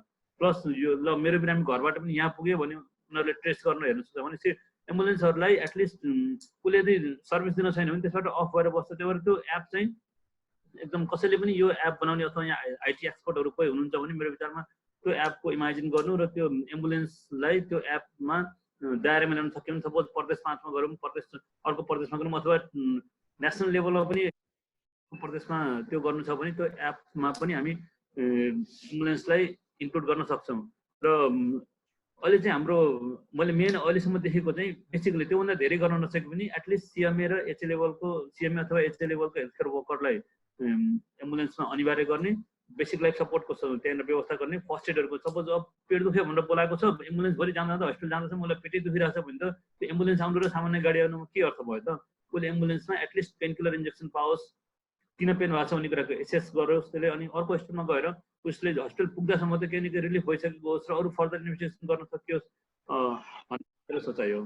अहिले आजको हुन त हाम्रो उद्देश्य अरू कुराहरू पनि धेरै छ, तर मैले आज बेसिकली एम्बुलेन्सको बारेमा म अहिले यति नै भन्न चाहन्छु र यहाँको केही प्रश्न छ भने पनि यहाँहरूले सोध्न सक्नुहुन्छ। धन्यवाद डाक्टर सन्तोष। अवश्य पनि अब म यहीँ बसे पनि मैले थोरै यहाँको एउटा मैले आफूले बुझेको 5 वर्ष भयो म यहाँ अमेरिकाको मेरिल्यान्ड राज्यमा छु। यहाँका आधारभूत कुराहरू 2-3 कुरा डाक्टर सन्तोषको विषयमा मैले थोरै जोड्दाखेरि चाहिँ पहिला सुरु चाहिँ यहाँ सबभन्दा सुरुमा एउटा पोजिटिभ कुरा के छ भन्दाखेरि हामीले 911 मा फोन गर्नुपर्छ, एम्बुलेन्स दमकल जोसुकै इमर्जेन्सी केसको लागि, अनि उनीहरूले इन्फर्मेसन अपडेट लिन्छ, हामीसँगबाट अपडेट लिन्छ र के चाहिएको त्यो तुरुन्तै विदिन 5 मिनट हाम्रो घरमा आउँछ। तर त्यो घरमा आउनको लागि उसले हाम्रो एड्रेस माग्छ, एड्रेस हामीसँग जिपिएस ट्र्याकिङमा एड्रेस छ। नेपालमा त्यो कन्टेक्स्ट छैन। त्यो एकदम पहिला सुरु गर्नुपर्ने चिज भनेको जिपिएसबाट कसरी एड्रेस हाम्रो घरमा पुग्न सकिन्छ घर नम्बर सहित, त्यो पहिलो कुरा हुनुपर्ने हुन्छ। अब त्यसै गरी जिपिएस ट्र्याकिङ सिस्टम भयो, त्यो त अब त्यसैमा भित्र पर्यो। र अर्को कुरा हुलाको कुरा पनि जस्तो अहिले पनि डाक्टर विशालले जोड्नु भयो, पहिला इमर्जेन्सीमा फोन गर्यो, 911 फोन गर्यो, केही अप्ठ्यारो छ भने 911 फोन गर्ने हो, गरिसकेपछि हामीलाई हेल्थको प्रब्लम हो कि हामीलाई भनौँ न कसै कोही लुट्न आएर वा कोहीले केही गर्न डनसन देखाएर आयो वा केही गर्न आयो भने वा घरमा आगो लागि भयो, शङ्कास्पद कुरा केही भयो, उनीहरूले त्यो 3टा कुरा पाटो छुट्याएर अनि हामीलाई पुलिस चाहिने हो कि हामीलाई एम्बुलेन्स चाहिने हो कि हामीलाई दमकल चाहिने हो, उसले तुरुन्त पठाइदिन्छ विदिन 5 मिनट। र यदि अस्ति एउटा लगभग 1 महिना अगाडि केस हो, एकजना त्यस्तै मेरो मसँगसँगै यहाँ बस्ने साथीलाई अपरजट पेट दुख्यो भन्नुभयो, इमर्जेन्सी बोलाइयो, विदिन 5 मिनट एम्बुलेन्स आयो, एम्बुलेन्समा लिएर आयो, त्यो गुडगाउँले लिएर आएर उसलाई के भएको सबै हिस्ट्री चेकिङ गर्यो, हिजो के थियो, आज के खाना खायो, उसको हिजो बिहानको हिस्ट्री मेडिकल हिस्ट्री के छ सबै कुरा टेक गरेर उसलाई केही प्रब्लम छैन, सामान्य पेटमा इन्जेक्सन लगाइदियो, लगाएर एम्बुलेन्समा मजाले बसालेर लिएर गयो। हामी पछि गयौँ, एम्बुलेन्स अगाडि गयो, हस्पिटल गयो, केही सोध्दैन, कार्ड पनि सोध्दैन, के अरे तपाईँको पैसा पनि सोध्दैन, केही पनि सोध्दैन, एउटा आइडी माग्छ अनि एउटा मेडिकल यहाँको कार्ड हुन्छ त्यो कार्ड माग्छ। त्यसपछि उहाँ गइसकेपछि बल्ल हामीले उसले ट्रिटमेन्ट लिइसकेपछि बल्ल उसलाई उसको एड्रेस दिने हो, त्यसपछि गल्ल उसका अरू इन्फर्मेसन दिने हुन्, त्यो सिस्टम छ। अब त्यो सिस्टम अपडेट गर्नको लागि हामीले हाम्रा आधारभूत कुराहरू मिनिमम कुराहरू पनि घर नम्बर, जिपिएस ट्र्याकिङ सिस्टम, हुलाका कुराहरू, त्यसपछि गएर इन्सुरेन्सको कुराहरू अनिवार्य चाहिन्छ। धन्यवाद। म यही जोड्न चाहथेँ डाक्टर सन्तोष र डाक्टर विशालको कुरालाई। अब केही छ साथीहरूसँग केही क्वेसन छ भने कृपया गर्दछु। तपाईँले भनेको कुरा चाहिँ म एकदम माने होइन। जस्तो कस्तो हाम्रोमा अब पेमेन्टको सिस्टम अथवा पैसा नलिने सिस्टम त्यो अब त्यसको चाहिँ छुट्टै सिस्टमबाट चलोस् होइन। तर मैले भनेको बेसिक चाहिँ एउटा एम्बुलेन्स छ भन्दा बित्तिकै एम्बुलेन्समा बेसिक दुईवटा मात्र मापदण्ड बनाऊ कि अहिले एटलिस्ट एउटा हेल्थ केयर वर्कर एम्बुलेन्समा हुनै पर्ने भन्ने बनाउने र एम्बुलेन्समा बेसिक यति चाहिँ सामान्य कि हामीले एउटा फर्स्ट एडको हामीले जुन एउटा हस्पिटलमा एउटा ट्रली हुन्छ त्यो ट्रली एम्बुलेन्समा होस् एम्बो ब्याग सहितको होइन। अनि उसले चाहिँ बेसिक एउटा 2 हप्ताको ट्रेनिङ दियो भने उसले जति पनि काम गर्न सक्छ भने एउटा हेल्थ केयर वर्कर राखेर ड्राइभर प्लस एउटा हेल्थ केयर वर्कर एम्बुलेन्समा हुन्छ भन्ने कुरा त्यो चाहिँ एस्योर होस् कि यति मात्र चेन्ज होस् एउटा मात्र। र हेल्थ केयर वर्कर भयो भने अर्को कुरा त्यसपछि त कम्युनिकेसनलाई एकदम सजिलो भइहाल्छ। त्यसपछि चाहिँ ल यो हस्पिटलबाट यो हस्पिटल जाँदैछ भन्ने कुरा हस्पिटल टु हस्पिटल ट्रान्सफर गर्दाखेरि चाहिँ कम्युनिकेसनको कुरा अनिवार्य। यति दुईवटा मात्र गऱ्यौँ भने बाँकी पेमेन्टको कुरा त अहिलेसम्म बिरामीहरूले तिरिरहेको छन् भने पछि इन्सुरेन्स आयो भने कभरेज गऱ्यो भने त्यो पनि एकदम राम्रो कुरा हो। तर मैले बेसिक एम्बुलेन्समा सुधार गर्नलाई चाहिँ मैले यति दुईवटा कुरा चाहिँ हामी यो समूहको तर्फबाट अथवा जसको पहुँच छ उहाँहरूले चाहिँ एटलिस्ट एम्बुलेन्सलाई चाहिँ एक लेभलको गुणस्तर इम्प्रुभ भयो भने हाम्रो एम्बुलेन्समै बाटोमै मर्ने समस्या धेरै हल हुन्थ्यो।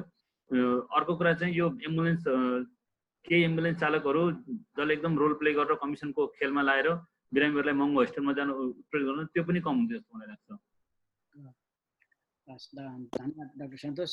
केही छ डाक्टर विशाल? एउटा सानो कुरा म जोड्न चाहे। यो एम्बुलेन्सको टपिक चाहिँ एकदमै सेन्सिटिभ र एकदमै आई बिलिभ धेरै राम्रो कुरा उठाउनु हो तपाईँले। धेरैजनाले कभरेज गर्दैन विषयमा चाहिँ हामीले कसरी बुझ्नुपर्छ भने एम्बुलेन्स भनेको एउटा बिरामीलाई घरबाट अस्पताल लाने एउटा माध्यम मात्र होइन, इन बिट्विनमा त्यहाँ चाहिँ ट्रिटमेन्टलाई इनिसिएट गर्ने एउटा ठाउँ पनि हो।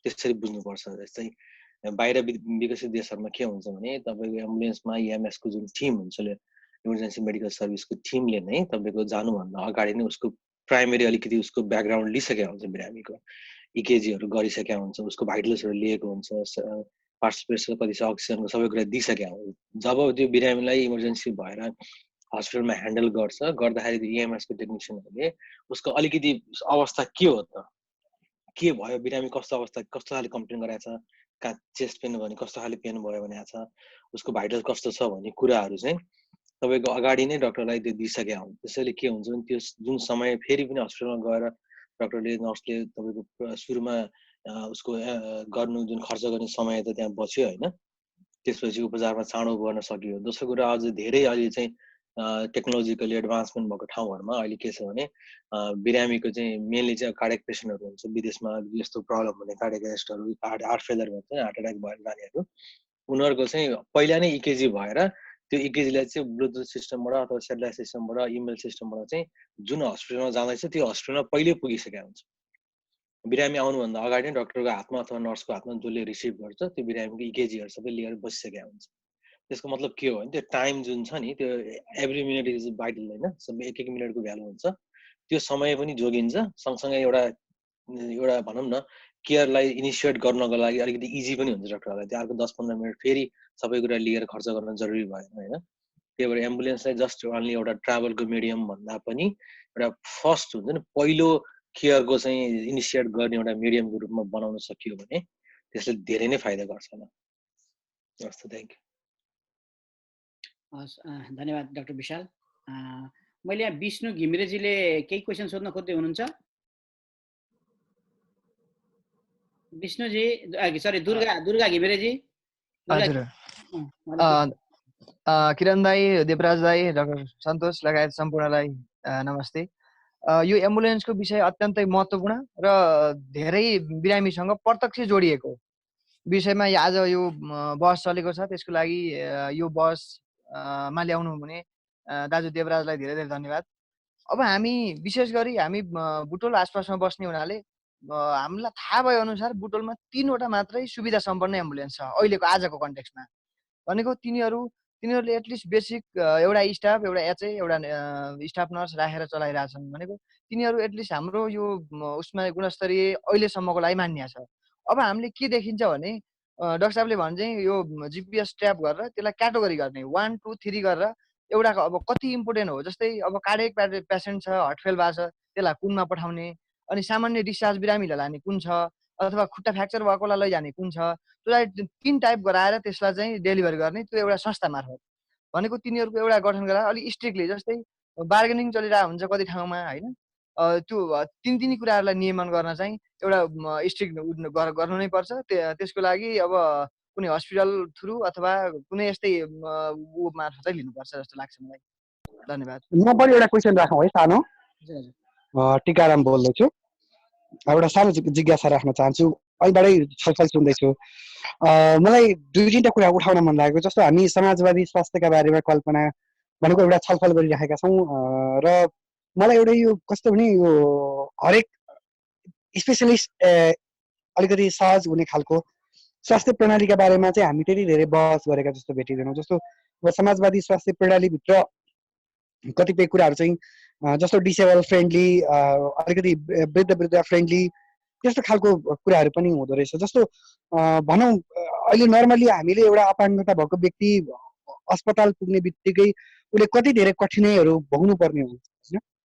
अनि त्यो अपाङ्गता भएको व्यक्तिले भनौँ न कति धेरै असहजताहरू भोग्नु परिरहेको हुन्छ। जस्तो मै हस्पिटल जान्छु भने मलाई हिँड्नलाई अप्ठ्यारो हुँदै गर्दाखेरि वा भनौँ मलाई एकजना वा डेढजना, एकजना वा दुई तिनजना मान्छे लगेर मलाई हस्पिटल जानुपर्छ भने होइन, त्यसका निम्ति चाहिँ राज्यले हामी जस्ता मान्छेहरूका निम्ति चाहिँ एउटा पूर्वाधार तयार गरिदिनुपर्छ भन्ने लाग्छ। जस्तो एउटा सुविधाका हिसाबले एउटा बिरामी फ्रेन्डली वातावरण मात्रै होइन कि त्यो हरेक हिसाबले एक्सेसिबल फ्रेन्डली चाहिँ बनाउनु पर्छ। त्यो भनेको चाहिँ जस्तो त्यसका निम्ति त्यति धेरै ठुलो इन्भेस्ट पनि गर्नु पर्दैन जस्तो लाग्छ। हामी सामान्यतया कोही मान्छे बिरामी भयो भने, एउटा डिसेबल व्यक्ति बिरामी भयो भने चाहिँ हामी दुई तिनजना मान्छे नभई चाहिँ जानै नपाउनु पर्ने वा भनौँ हाम्रो आफ्नो गोपनीयतालाई चाहिँ हामीले ख्याल गर्न नपाउनु पर्ने जस्तो कन्डिसन छ। यसका निम्ति चाहिँ जस्तो हामीले के कस्ता प्रयासहरू गर्न सक्छौँ, त्यसमा चाहिँ अन्तर्राष्ट्रिय अभ्यास के छ यसको बारेमा पनि अलिकति कुराहरू आइदियो भने चाहिँ राम्रो हुन्छ भन्ने लाग्छ एउटा कुरा। र अर्को चाहिँ मैले यसैमा जोडेर सोध्न खोजेको, जस्तो एम्बुलेन्सको कुराहरू आयो होइन। जस्तो एम्बुलेन्सको कुरा गर्दाखेरि चाहिँ हामीकोमा अहिले सामान्यतया गाडीलाई वा भनौँ सामान्य स्वास्थ्य सुविधा भएका एम्बुलेन्सहरू असाध्यै थोरै मात्रामा छन्, हामीले प्रयोग गर्ने गरेका एम्बुलेन्सहरू मात्रै छन्। र ती एम्बुलेन्सहरूमा पनि अलिकति भनौँ न बेसिक लेभलका स्वास्थ्य कर्मीहरू राख्न सक्ने गरी त्यस्तो खालको पूर्वाधार तयार गर्न राज्यले के कस्ता कुराहरूमा ध्यान पुर्याउनु पर्ला, भनौँ न अब स्वास्थ्य फ्रेन्डली एम्बुलेन्स बनाउनको निम्ति चाहिँ के गर्न सकिन्छ? मेरो प्रश्न यति नै हो। त्यो एक्सेसिबिलिटीको बारेमा चाहिँ म अलिकति भनिहाल्छु है। राम्रो क्वेसन उठाउनु भयो। अब पहिलो कुरा के छ भने हामी हस्पिटलको कुरा गरौँ होइन, कुनै पनि हेल्थ सेन्टर हस्पिटलको कुरा। कुनै पनि हेल्थ सेन्टर हस्पिटल भनेको सम्पूर्ण सबै नागरिकलाई एक्सेसिबल हुनुपर्छ।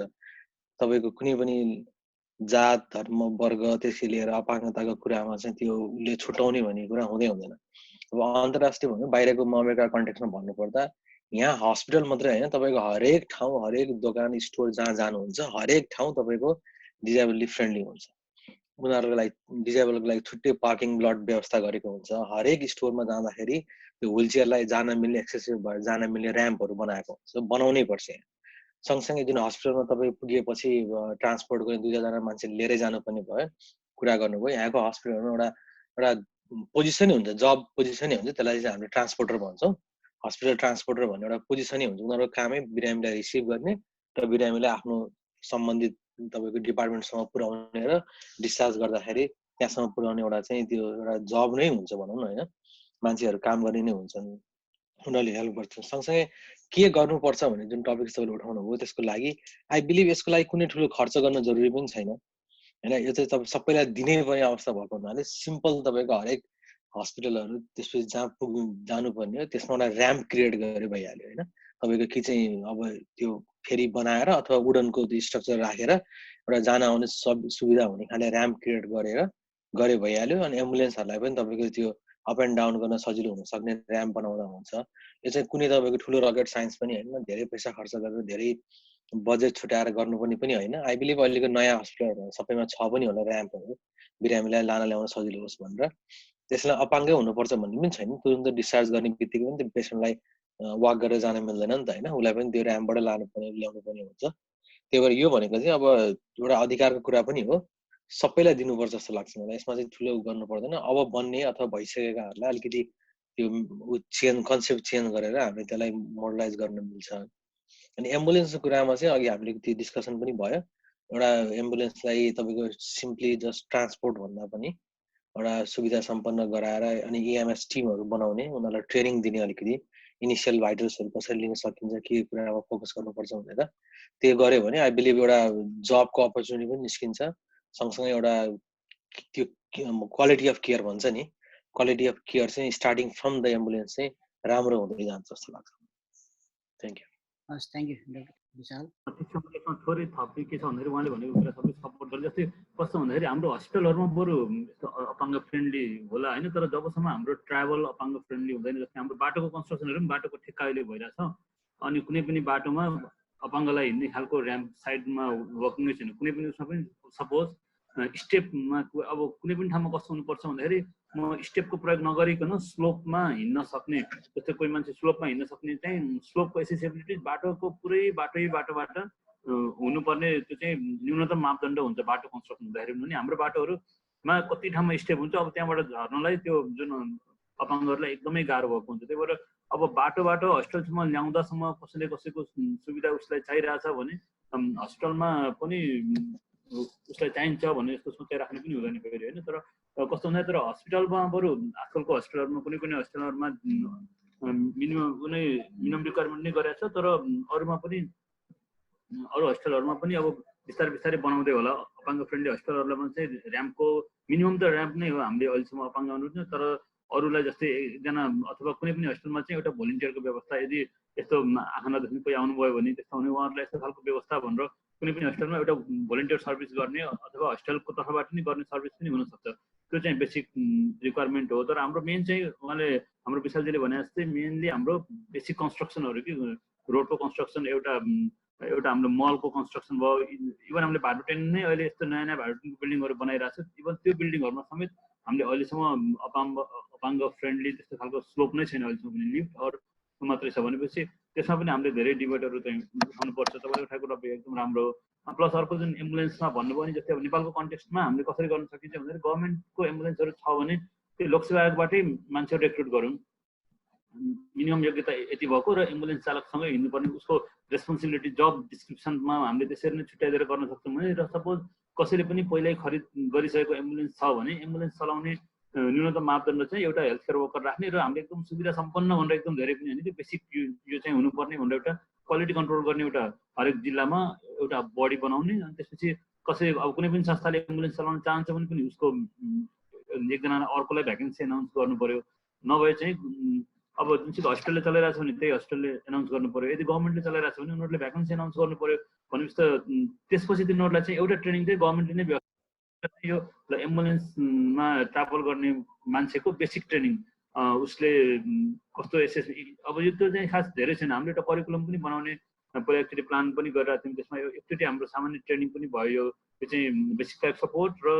इमर्जेन्सी म्यानेजमेन्ट, ट्रमाको केसहरूलाई स्पेसली फोकस गरेर कार्डियक एरेस्टको केसहरू अथवा यो भन्ने कुरा छुट्याउनुको लागि सामान्य हेल्थ सम्बन्धी पढेको मान्छेले, त्यो जस्तै CMA HA मात्र पढेको मान्छेले पनि हामी MBBS डक्टरकै पनि अब हुनुपर्ने त MBBS लेभलकै डक्टर, तर एटलिस्ट CMA HA पढेको मान्छेले त्यसलाई प्रयोगमा ल्याउन सक्ने खालको र फर्स्ट एड दिन सक्ने खालको ट्रेनिङ चाहिँ गभर्मेन्टले छोटो ट्रेनिङ त्यति लामो पनि छोटो ट्रेनिङ चाहिँ त्यसलाई चाहिँ कुनै जस्तै हामीले नेपाल गभर्मेन्टले गर्ने भनेको चाहिँ आफ्नो डोनरहरूबाटै, जस्तै अब युनिसेफलाई अथवा UN-लाई भन्ला अथवा कुनै पनि यस्तो स्वास्थ्य धेरै विदेशी नियोगहरू यसमा छन्, र हामी उनीहरू चाहिँ केमा सपोर्ट गरौँ भन्न पनि खोजिरहेको छन् भने हामीले कुनै एउटा संस्था मार्फत, जस्तै हाम्रोमा सबभन्दा राम्रो चाहिँ यो निक साइमन फाउन्डेसन भयो होइन, निक साइमनहरूले चाहिँ त्यस्तो कामहरूमा धेरै हेल्प गरिरहेको छ इमर्जेन्सी म्यानेजमेन्ट टिमहरू बनाउनको लागि, उनीहरूको सपोर्टमा हामीले त्यस्तो ट्रेनिङको व्यवस्था गरिदिन सक्छौँ जस्तो मलाई लाग्छ। हस्, थ्याङ्क यू डाक्टर सन्तोष। अब अन्य कोही हुनुहुन्छ, केही प्रश्न छ? है हजुर नमस्कार, म राखौँ? हजुर राख्नुहोस्। हजुर नमस्कार, म जिता बराल, अहिले म काठमाडौँ छु, पोखरा हो मेरो घर चाहिँ, र म पेसाले नर्स तथा जनस्वास्थ्य कर्मी, अलिकति परिचय पनि दिँदा सजिलो होला भनेर। अहिले म नेपाल नर्सिङ परिषदमा मेम्बर पनि छु है त। मलाई अत्यन्तै राम्रो लाग्यो आजको यो मिटिङमा। विशेष गरेर म रिचा घिमिरेलाई एकदमै धन्यवाद दिन चाहन्छु। उहाँले मलाई यो नोटिफिकेसन गरेर आज यो समूहमा मलाई कनेक्ट गर्नुभयो र सबै प्रेजेन्टर्सहरूको एकदमै अहिलेको हेल्थसँगको एउटा कन्सर्न इस्युहरूमा आउनु भएको छ। अत्यन्तै राम्रा कुराहरू आएका छन्। सबैलाई धन्यवाद दिन्छु एकमुष्टमा म। र मलाई मेरो जिज्ञासा चाहिँ हुन त अब अहिले प्रेजेन्टर डाक्टर साहबहरू त हेल्थ वर्कर नै हुनुभयो। अर्को हाम्रो देवराजजीको ब्याकग्राउन्ड मैले थाहा पाउन सकिनँ, तैपनि मेरो प्रश्न उहाँलाई नै छ। एउटा जुन सोसलिस्टिक मोडल अफ हेल्थ केयरको कुराहरू ल्याउनु भएको छ, अहिले हाम्रो नेपालको एक्जिस्टिङ हेल्थ केयर मोडल चाहिँ के हो त, होइन? हामी कुन मोडललाई अप्नाइरहेका छौँ र यो मोडल अप्नाउनुको पछाडि हामीलाई के कुराहरूले चाहिँ इन्सपायर गरिरहेछ अथवा के कुराहरूले ड्राइभ गरिरहेछ भन्ने कुरा पनि थाहा पाउनुपर्छ कि जस्तो लाग्छ मेरो एउटा जिज्ञासा। अनि अर्को चाहिँ मेरो थोरै सपोर्ट मात्रै, म हेल्थ वर्कर नै भएको र लामो समय अस्पतालमा काम गर्दा मैले प्रत्यक्ष देखेको यो एम्बुलेन्सको सर्भिसले मलाई चाहिँ एकदम स्ट्राइक गरे हो बेला बेलामा।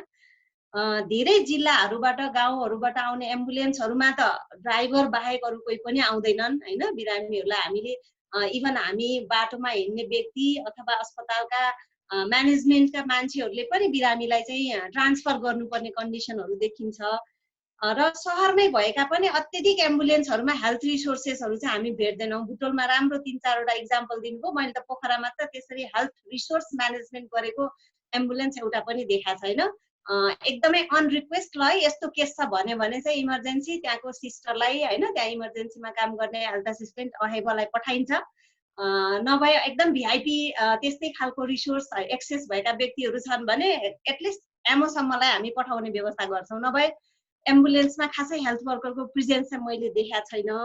र यसको लागि मैले यो एम्बुलेन्सको हामीले धेरै समयदेखि कुरा उठाइरहँदा अलिकति पोलिसीमा पनि एमेन्डमेन्ट भएको छ, सायद लास्ट इयर होला। यो एम्बुलेन्सको नेपालको नेसनल पोलिसी बनाएको छ, लास्ट इयर एमेन्डमेन्ट भएको छ। तर लास्ट इयरको एमेन्डमेन्टमै पनि उहाँहरूले चाहिँ त्यो हेल्थ रिसोर्सलाई चाहिँ मेन्सन गरिदिनु भएको छैन कि यो लेभलकै स्वास्थ्य कर्मी राख्ने अथवा गभर्मेन्टले राख्ने अथवा सम्बन्धित अस्पतालले राख्नुपर्ने भनेर चाहिँ खुलाइदिएको छैन। त्यसले गर्दाखेरि चाहिँ स्वास्थ्य कर्मी भनेर चाहिँ राखेको छ, होइन? स्वास्थ्य कर्मी र ड्राइभरको बिमासम्मका कुराहरूलाई चाहिँ पोलिसीले मेन्सन गरेको छ। तर त्यो बाहेकका अरू फेसिलिटिजहरूका कुराहरूमा चाहिँ राखेको छैन। अहिले डाक्टर साहबले उठाउनु भएको कुरालाई एकदमै हाम्रो यो क्याम्पेनबाट यदि यो कुरालाई हामीले लग्यौँ भने यो अत्यन्तै बेसिक निड हो नेपालको कन्टेक्स्टमा। किनभने एउटा घरमा पुग्दाखेरि एउटा पेसेन्टले चाहिँ इमर्जेन्सी, होइन, एउटा लाइफ सेभिङ सर्भिस चाहिँ पाउन सक्छ। एटलिस्ट त्यहाँ इक्विटेबल एउटा चाहिँ रिसोर्सेसहरू वेल इक्विप्ड गराउने र हेल्थ वर्कर्सहरूलाई चाहिँ एम्बुलेन्समा म्यानेज गर्ने कुराहरू राख्दा पाउन सक्यौँ भने नेपाली समुदायले चाहिँ एउटा राम्रो चाहिँ उपलब्धि पाउँछ जस्तो मलाई लाग्छ, मेरो ओपिनियन। र सरहरूलाई थ्याङ्क यू। मेरो यही नै थियो, एउटा क्वेसन थियो, एउटा सजेसन अलिकति सजिलो। हस्, thank you Jitaji, thank you very much. Devraj दाइ के जोड्दै हुनुहुन्छ हजुर? सुन्नु न, यो प्रश्न चाहिँ एउटा चाहिँ विशेष गरी मसँगै जोडिएर आयो एउटा प्रश्न, म त्यसको जवाफ पनि दिन चाहन्छु। मैले यो चाहिँ नेपालको जस्तो हामीले नेपालमा चाहिँ समाजवादी मोडलमाको विषयमा चाहिँ अहिले बहस गरिरहेका छौँ र मैले यो हेल्थमा मात्र भनेको होइन, यो चाहिँ नेपालको हरेक सेक्टरमा चाहिँ म एउटा समस्या चाहिँ के देख्छु भने हामीले चाहिँ यहाँ के भन्ने गरिन्छ र के प्रचलनमा छ भने हामी नेपाली मोडलको कुरा गरौँ, विदेशी मोडलको नक्कल नगरौँ, बाहिरको नक्कल नगरौँ, नेपाली मोडलको कुरा गरौँ भनेर चाहिँ जुन हामीले चाहिँ एउटा एक खालको त्यो हाम्रो चाहिँ माइन्डसेट चाहिँ तयार गर्ने विभिन्न माध्यमबाट हाम्रो माइन्डसेट चाहिँ तयार गरिराखेको छ, त्यो नै हाम्रो लागि चाहिँ घातक हो भन्ने चाहिँ मलाई लाग्छ। किनभने तपाईँ हामी यो चाहिँ यो विश्व तपाईँको चाहिँ हरेक देशले तपाईँको एउटा मोडल उनीहरूले चाहिँ अवलम्बन गर्दै गर्दाखेरि चाहिँ उनीहरूले लामो समयको अध्ययन अनुसन्धान उनीहरूको चाहिँ प्र्याक्टिसहरूबाट चाहिँ एउटा मोडल चाहिँ तयार गरिरहेका हुन्छन् भने हामी चाहिँ एकदम पृथक ढङ्गले चाहिँ जान सक्छौँ जस्तो चाहिँ लाग्दैन। फेरि पनि मलाई चाहिँ के लाग्छ भने हामीले चाहिँ यो नेपाली मोडल नै कुरा गरौँ, विदेशी मोडलको चाहिँ अध्ययन नगरौँ, नेपाली माटो सुहाउँदो चाहिँ मोडल हामी चाहिँ तयार गर्छौँ भनेको चाहिँ के हो भने यो सिस्टममा चाहिँ आउन नदिने कुरा हो, त्यो षड्यन्त्र हो भन्ने चाहिँ मलाई चाहिँ त्यस्तो लाग्छ। सिस्टममा चाहिँ ल्याउन चाहिँ नचाहनेहरूको चाहिँ षड्यन्त्र हो भन्ने लाग्छ, त्यसका विरुद्धमा पनि हामी लाग्नुपर्छ।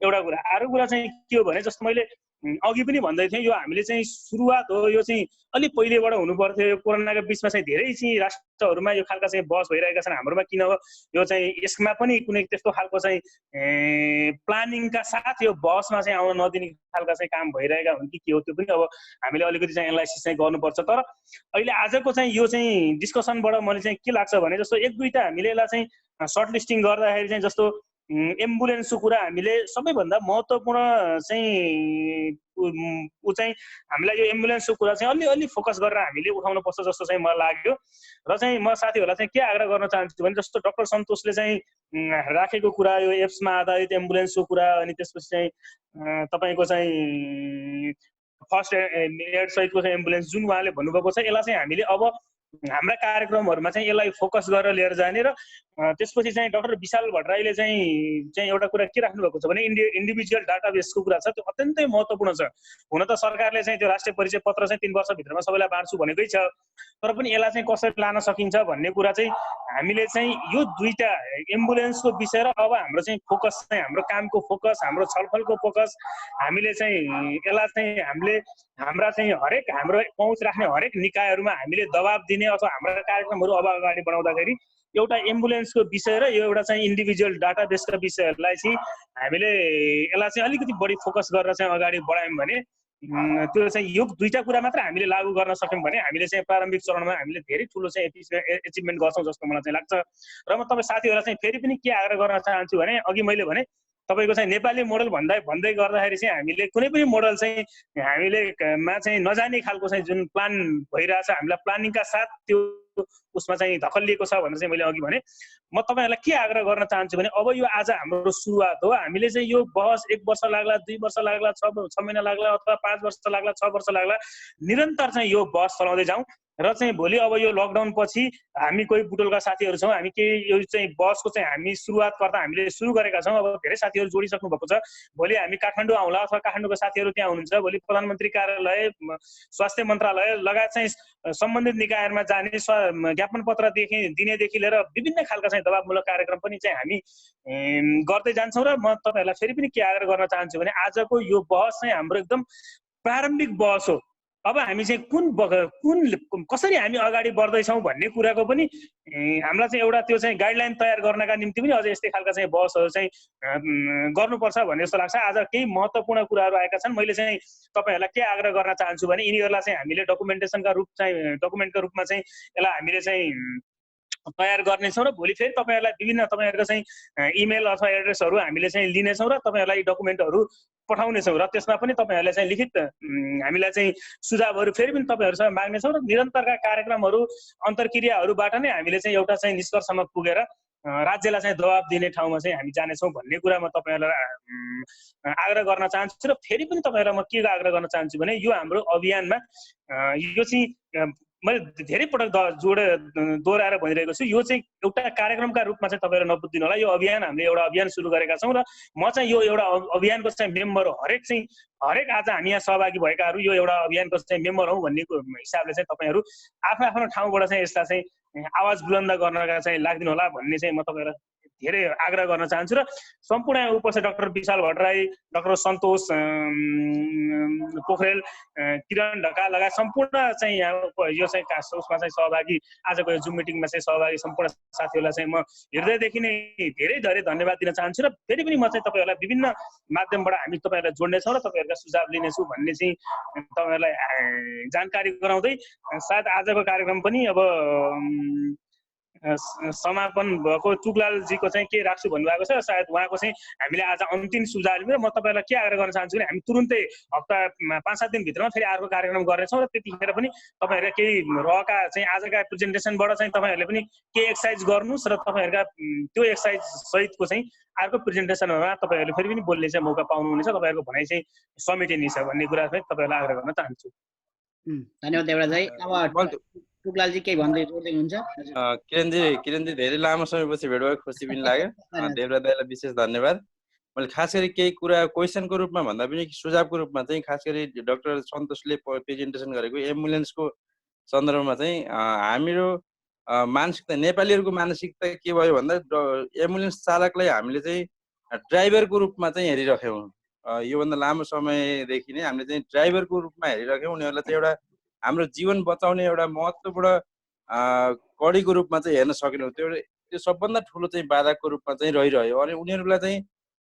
जस्तो एम्बुलेन्स चालकहरूलाई पनि जुन उनीहरूले चालक जसले राखेको छ उनीहरूलाई पनि एउटा जस्तो कमिसनको कुराहरू आयो, उनीहरूलाई चाहिँ पर्याप्त आम्दानीका जस्तो उनीहरूलाई चाहिँ जीवन निर्वाहको निम्ति चाहिँ हामीले भन्दा पनि उनीहरूले चाहिँ ड्राइभरको रूपमा राखेर चाहिँ उनीहरूलाई प्रयोग गर्ने कुराहरूले चाहिँ महत्त्वपूर्ण भूमिका खेलेको हो कि जस्तो पनि मलाई लाग्छ। त्यसमा चाहिँ अब भोलि बिहान हामी भोलि म छलफलहरू गर्दै जाँदाखेरि त्यसको खास कारण के हो भन्ने कुरा पनि म निष्कर्ष निस्केला।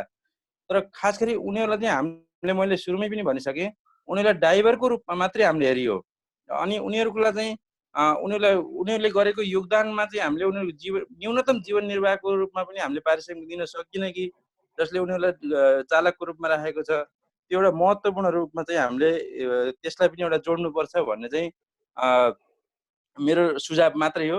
विशेष गरी एम्बुलेन्सहरूमा चाहिँ सुझाव के अरे सेवा सुविधाको विषयमा थुप्रै चर्चाहरू जोडेँ। मैले मेरो आफ्नै घटना थोरै सेयर गर्न चाहेँ। मैले चाहिँ एउटा एक्सिडेन्टको मेरो आफ्नो दाइको एक्सिडेन्टको रूपमा एक्सिडेन्ट भयो र यहाँबाट चाहिँ भरतपुर लिएर जाने क्रममा मैले 7 वटा एम्बुलेन्समा फोन गर्दाखेरि चाहिँ अक्सिजन कुनै पनि एम्बुलेन्समा नभेटेर अन्तिम हामीले चाहिँ निकै सङ्घर्ष गरिसकेपछि एउटा एम्बुलेन्समा मात्रै अरू सबै सुविधा छोडिदिएपछि एम्बुलेन्समा अक्सिजन पनि नभएको अवस्थामा चाहिँ हामीले एम्बुलेन्सहरूलाई चाहिँ कसरी प्रयोग गर्न सकिन्छ भन्ने कुरा रूपमा चाहिँ हामीले लिन सक्छौँ। एम्बुलेन्सबाट भरतपुर लैसकेपछि फेरि हामीले काठमाडौँ चाहिँ एयरबसबाट एयर एम्बुलेन्स मार्फत लिएर जाने कुरा भइसकेपछि एयर एम्बुलेन्समा पनि एम्बुलेन्समा भन्दा अझ सुविधा नभएको चाहिँ मैले पाएँ। त्यहाँ चाहिँ मेरो आफ्नै अनुभव पनि तपाईँहरूलाई सेयर गर्न चाहेँ। ती कुराहरूले पनि नेपालको स्वास्थ्य चाहिँ कुन क्षेत्रमा छ भन्ने कुरा चाहिँ त्यसले चाहिँ देखाइरह्यो। मैले थोरै आफ्नो सेयर मात्रै गर्न चाहेको। खास गरी हामीले चाहिँ मैले विशेष गरी चाहिँ एम्बुलेन्स चालकहरूलाई चाहिँ हामीले हेर्ने दृष्टिकोण चाहिँ परिवर्तन हुनुपर्छ र उनीहरूले चाहिँ न्यूनतम आवश्यकता पुरा गर्ने खालका चाहिँ उनीहरूलाई चाहिँ आएको सिर्जना गर्नुपर्छ भन्ने मात्रै सुझाव हो मेरो। धेरै कुराहरू चाहिँ खासै केही छैन, यति मात्रै हो मेरो कुरा चाहिँ। विशेष गरी देवराज सर, देवराज दाई धेरै धेरै धन्यवाद। सन्तोष, डाक्टर सन्तोष, किरणजी लामो समयपछि जुममा भए पनि भेट भएको छ, खुसी लाग्यो। सबै साथीहरूलाई चाहिँ हार्दिक धन्यवाद। धन्यवाद ढुकालजी। अवश्य पनि अब हामीले यो बसलाई अगाडि बढाउनेछौँ। देवराज दाईलाई विशेष धन्यवाद र यसै गरी जोडिनु भएकोमा डाक्टर सन्तोष, डाक्टर विशाललाई विशेष धन्यवाद दिन चाहन्छौँ। अवश्य पनि यहाँहरूको जुन सक्रियता छ हामी उहाँहरूलाई सलाम गर्न चाहन्छौँ। यहाँबाट पनि मैले जोड्न चाहन्छु, हामी नियमित रूपमा यो कोरोनाको कारणले गर्दा अप्ठ्यारो परिरहेका नेपालीहरूलाई पनि डाक्टर विशालले एउटा टिम बनाउनु भएको छ। नियमित रूपमा म आफै पनि त्यसमा जोडिएर यहाँ बाना भन्ने एउटा संस्था छ, नेपालीको संस्था, त्यो संस्था मार्फत हामीले रेगुलर एउटा हेल्थ क्लास, त्यसपछि गरी यहाँका अन्य समस्याहरूका क्लासहरू के अरे प्रेजेन्टेसनहरू जुमबाट हामीले गरिरहेका छौँ। डाक्टर विशालले चाहिँ यो सबै कोर्डिनेट गरिराख्नु छ, उहाँलाई विशेष धन्यवाद दिन चाहन्छु। डाक्टर सन्तोषलाई पनि धन्यवाद। उहाँ पनि अब मेरो एकदम पुरानो उहाँसँग चाहिँ यही हेल्थको सेक्टरमा एक दुईवटा काम गर्ने हामी प्लानिङमा थियौँ, तर अब म आफै बाध्यताले गर्दा विदेशिनु पर्यो। अवश्य पनि छोटो समयभित्रै म टोटली ब्याक हुने गरी नेपाल फर्किँदैछु। यता नआउने गरी फर्किने मेरो प्लानिङ छ। त्यसले गर्दा चाहिँ अवश्य पनि यसमा हामीले जोडिनेछौँ। र मैले थोरै जोड्न चाहन्छु, हामीले यो डिस्कसन जुन आजको डिस्कसन चाहिँ जस्ट एउटा भिडियो रेकर्डिङ पनि लाइभमा गएको छैन, तर रेकर्डिङको रूपमा हामीले सुरक्षित राख्नेछौँ।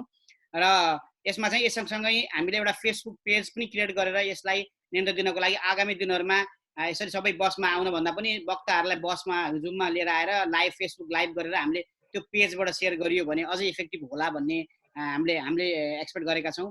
यो हामीले अगाडि बढाउने छौँ। देवराज दाई केही थप्नुपर्ने छ? छैन। ल फेरि पनि म विशेष धन्यवाद। एक मिनट म चाहिँ यो चाहिँ अन्तिममा चाहिँ के भन्न खोजेँ भने अब जस्तो हामीले विषयवस्तुहरू उठान गर्दाखेरि समाजमा एक खालको घटना आउँछ, त्यसैमा केन्द्रित भएर बहस गर्ने, र फेरि अर्को खालको घटना आउँछ त्यसैमा केन्द्रित भएर छलफल गर्ने। तर निष्कर्षमा कहिले पनि नपुग्ने चाहिँ हाम्रो एक खालको चाहिँ नेपालीहरूको चाहिँ आम संस्कार चाहिँ छ। त्यसबाट चाहिँ अलिकति हामीले चाहिँ त्यो संस्कारलाई चाहिँ तोड्नुपर्छ। तसर्थ म उपस्थित साथीहरूलाई चाहिँ सम्पूर्ण साथीहरू चाहिँ के आग्रह गर्न चाहन्छु भने अबको कार्यक्रममा यो चाहिँ तपाईँको चाहिँ एम्बुलेन्सको विषयमा र चाहिँ इन्डिभिजुअल डाटाबेसको विषयमा यो चाहिँ कसरी डाटाबेस राख्न सकिन्छ, यो दुईटा विषयमा चाहिँ फोकस भएर आफूले सकेसम्म चाहिँ त्यसका विषयमा पनि चाहिँ केही अध्ययन गरेर चाहिँ आइदिनु होला भन्ने चाहिँ म तपाईँहरूलाई चाहिँ आग्रह गर्न चाहन्छु। किनभने अब यसलाई हामीले चाहिँ निष्कर्षमा पुर्याउने गरी मैले भने अघि भने तपाईँको चाहिँ यो लकडाउन खोलिसकेपछि हामी प्रधानमन्त्री कार्यालयमा स्वास्थ्य मन्त्रालयमा कहाँ कहाँ गएर चाहिँ तपाईँको चाहिँ ज्ञापन पत्र बुझाउने दबाब दिन पर्ने सबै चाहिँ हामी गर्छौँ। त्यसको अगाडि चाहिँ हामीलाई चाहिँ एउटा मजबुत डकुमेन्ट चाहिँ हामीसँग चाहिन्छ। त्यसको लागि सम्पूर्ण साथीहरू चाहिँ त्यो विषयमा केन्द्रित रहेर अब अहिले धेरै विषयमा भन्दा पनि यो एम्बुलेन्स र इन्डिभिजुअल डेटाबेसको विषयमा चाहिँ केन्द्रित रहेर चाहिँ अध्ययनमा चाहिँ अलिकति लाग्दिनु हुनको लागि म हार्दिक चाहिँ आग्रह गर्न चाहन्छु। धन्यवाद देवराज दाइ। सम्पूर्ण उपस्थित महानुभावहरूलाई यो जुन आजको बसमा भाग लिइदिनु भएकोमा सबैलाई धन्यवाद। Specially thanks to doctor Santosh, doctor Vishal, यो सबै कोर्डिनेटको लागि हाम्रो देवराज दाइलाई विशेष धन्यवाद दिन चाहन्छु र उपस्थितलाई सबैलाई धन्यवाद दिँदै अब आजको यो बस कार्यक्रम चाहिँ यहीँ समापन भएको म जानकारी गराउन चाहन्छु। हस्, थ्याङ्क यू।